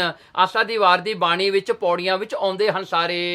ਅਤ ਉੱਤਮ ਪਦਵੀ ਤਹਦੀਨੀ। ਦੇਖੋ ਬਹੁਤ ਉੱਚੀ ਮਰਤਬਾ ਜਿਹੜਾ ਸੀਗਾ ਜਾਂ ਇੱਕ ਪੋਜੀਸ਼ਨ ਜਿਹੜੀ ਹੈ ਸਪਿਰਿਚੁਅਲ ਅਵਸਥਾ ਜਿਹੜੀ ਉਹਨੂੰ ਬਖਸ਼ਿਸ਼ ਕੀਤੀ ਸਤਿਗੁਰਾਂ ਨੇ ਸ਼ੇਖ ਬ੍ਰਹਮ ਨੂੰ। ਭਇਓ ਮੁਰੀਦ ਸੇਖ ਤਬ ਗੁਰ ਕੋ। ਦੇਖੋ ਮੁਰੀਦ ਬਣ ਗਿਆ ਉਹ ਜਿਹੜਾ ਗੁਰੂ ਨਾਨਕ ਦਾ ਗੁਰੂ ਬਣਨ ਵਾਸਤੇ ਆਇਆ ਸੀ ਤੇ ਬਣ ਗਿਆ ਸਤਿਗੁਰਾਂ ਦਾ ਚੇਲਾ। ਆਪ ਹੀ ਮੁਰੀਦ ਬਣ ਗਿਆ ਤੇ ਗੁਰੂ ਨਾਨਕ ਨੂੰ ਮੁਰਸ਼ਦ ਬਣਾ ਲਿਆ। ਕਹਿੰਦੇ ਐਸਾ ਜਿਹੜਾ ਹਾਲ ਹੋਇਆ। ਦੇਖੋ ਮਹਾਰਾਜ ਨੇ ਐਸੀ ਕਿਰਪਾ ਕੀਤੀ ਸ਼ੇਖ ਬ੍ਰਹਮ ਤੇ। ਬੰਦੇ ਚਰਨ ਪ੍ਰੇਮ ਕਰ ਉਰਕੋ। ਤੇ ਮਹਾਰਾਜ ਦੇ ਜਿਹੜੇ ਹਨ ਚਰਨਾਂ ਤੇ ਬੰਦਨਾ ਕਰਦਾ ਹੈ ਹਿਰਦੇ ਵਿੱਚ ਪ੍ਰੇਮ ਧਾਰਨ ਕਰਕੇ। ਕਿਤਕ ਦਿਵਸ ਤਿਨ ਰਾਖਿਓ ਡੇਰਾ। ਕੁਝ ਕੁ ਦਿਨ ਸਤਿਗੁਰਾਂ ਨੇ ਸ਼ੇਖ ਬ੍ਰਹਮ ਕੋਲ ਰਹੇ। ਨਿਤ ਪ੍ਰਤ ਕਰ ਹੀ ਭਾਓ ਕਨੇਰਾ। ਇਸ ਪਟਨ ਵਿੱਚ ਸਤਿਗੁਰੂ ਜੀ ਰਹੇ ਤੇ ਨਿਤ ਪ੍ਰਤ ਹਰ ਰੋਜ਼ ਕੋਈ ਨਾ ਕੋਈ ਪ੍ਰੇਮ ਵਾਲੀਆਂ ਜਿਹੜੀਆਂ ਹਨ ਗੋਸ਼ਟੀ ਪਰਮਾਤਮਾ ਦੀ ਹੁੰਦੀ ਹੈ। ਬਹਰੋ ਬਿਦਾ ਹੋਏ ਬਰੇ ਆਈ। ਮਹਾਰਾਜ ਜੋਰੋ ਜਰਬੀ ਉੱਥੋਂ ਜਿਹੜੇ ਹਨ ਜ਼ੋਰ ਦੇ ਕੇ ਉੱਥੋਂ ਨਿਕਲੇ ਕਿਉਂਕਿ ਸ਼ੇਖ ਬ੍ਰਹਮ ਜਾਣ ਨਹੀਂ ਦਿੰਦਾ ਸੀ ਤੇ ਮਹਾਰਾਜ ਨੇ ਬੜਾ ਜ਼ੋਰ ਪਾ ਕੇ ਪਟਨ ਤੋਂ ਨਿਕਲੇ। ਇਨ ਪਿਆਨ ਸ੍ਰੀ ਜਗ ਸਾਈਂ। ਮਹਾਰਾਜ ਨੇ ਹੁਣ ਪਿਆਨ ਅੱਗੇ ਜਾਣਾ ਕੀਤਾ ਜਗਤ ਦੇ ਸਵਾਮੀ ਨੇ। ਅਬ ਜੋ ਹੋਵਹਿ ਕਥਾ ਅਗਾਰੀ। ਜੋ ਹੁਣ ਅੱਗੇ ਕਥਾ ਹੋਵੇਗੀ ਭਾਖੋ ਅਗਲੇ ਤੇ ਆਓ ਮਝਾਰੀ। ਉਹ ਕਥਾ ਜਿਹੜੀ ਹੈ ਮੈਂ ਤੁਹਾਨੂੰ ਅਗਲੇ ਚੈਪਟਰ 'ਚ ਦੱਸਾਂਗਾ। ਕਵੀ ਸੰਤੋਖ ਸਿੰਘ ਜੀ ਕਹਿੰਦੇ ਇਸ ਚੈਪਟਰ ਦੀ ਸਮਾਪਤੀ ਕਰਦੇ ਹੋਏ ਹਨ। ਅਬ ਜੋ ਹੋਵਹਿ ਕਥਾ ਅਗਾਰੀ ਭਾਖੋਂ ਅਗਲੇ ਧਿਆਓ ਮਝਾਰੀ। ਇਤ ਸ੍ਰੀ ਗੁਰੂ ਨਾਨਕ ਪ੍ਰਕਾਸ਼ ਗ੍ਰੰਥੇ ਉਤਰਾਰਦੇ ਸੇਖ ਬ੍ਰਹਮ ਕੋ ਪ੍ਰਸੰਗ ਵਰਣਨ ਨਾਮ 33ਵਾਂ ਅਧਿਆਏ। ਵਾਹਿਗੁਰੂ ਜੀ ਕਾ ਖਾਲਸਾ ਵਾਹਿਗੁਰੂ ਜੀ ਕੀ ਫਤਿਹ।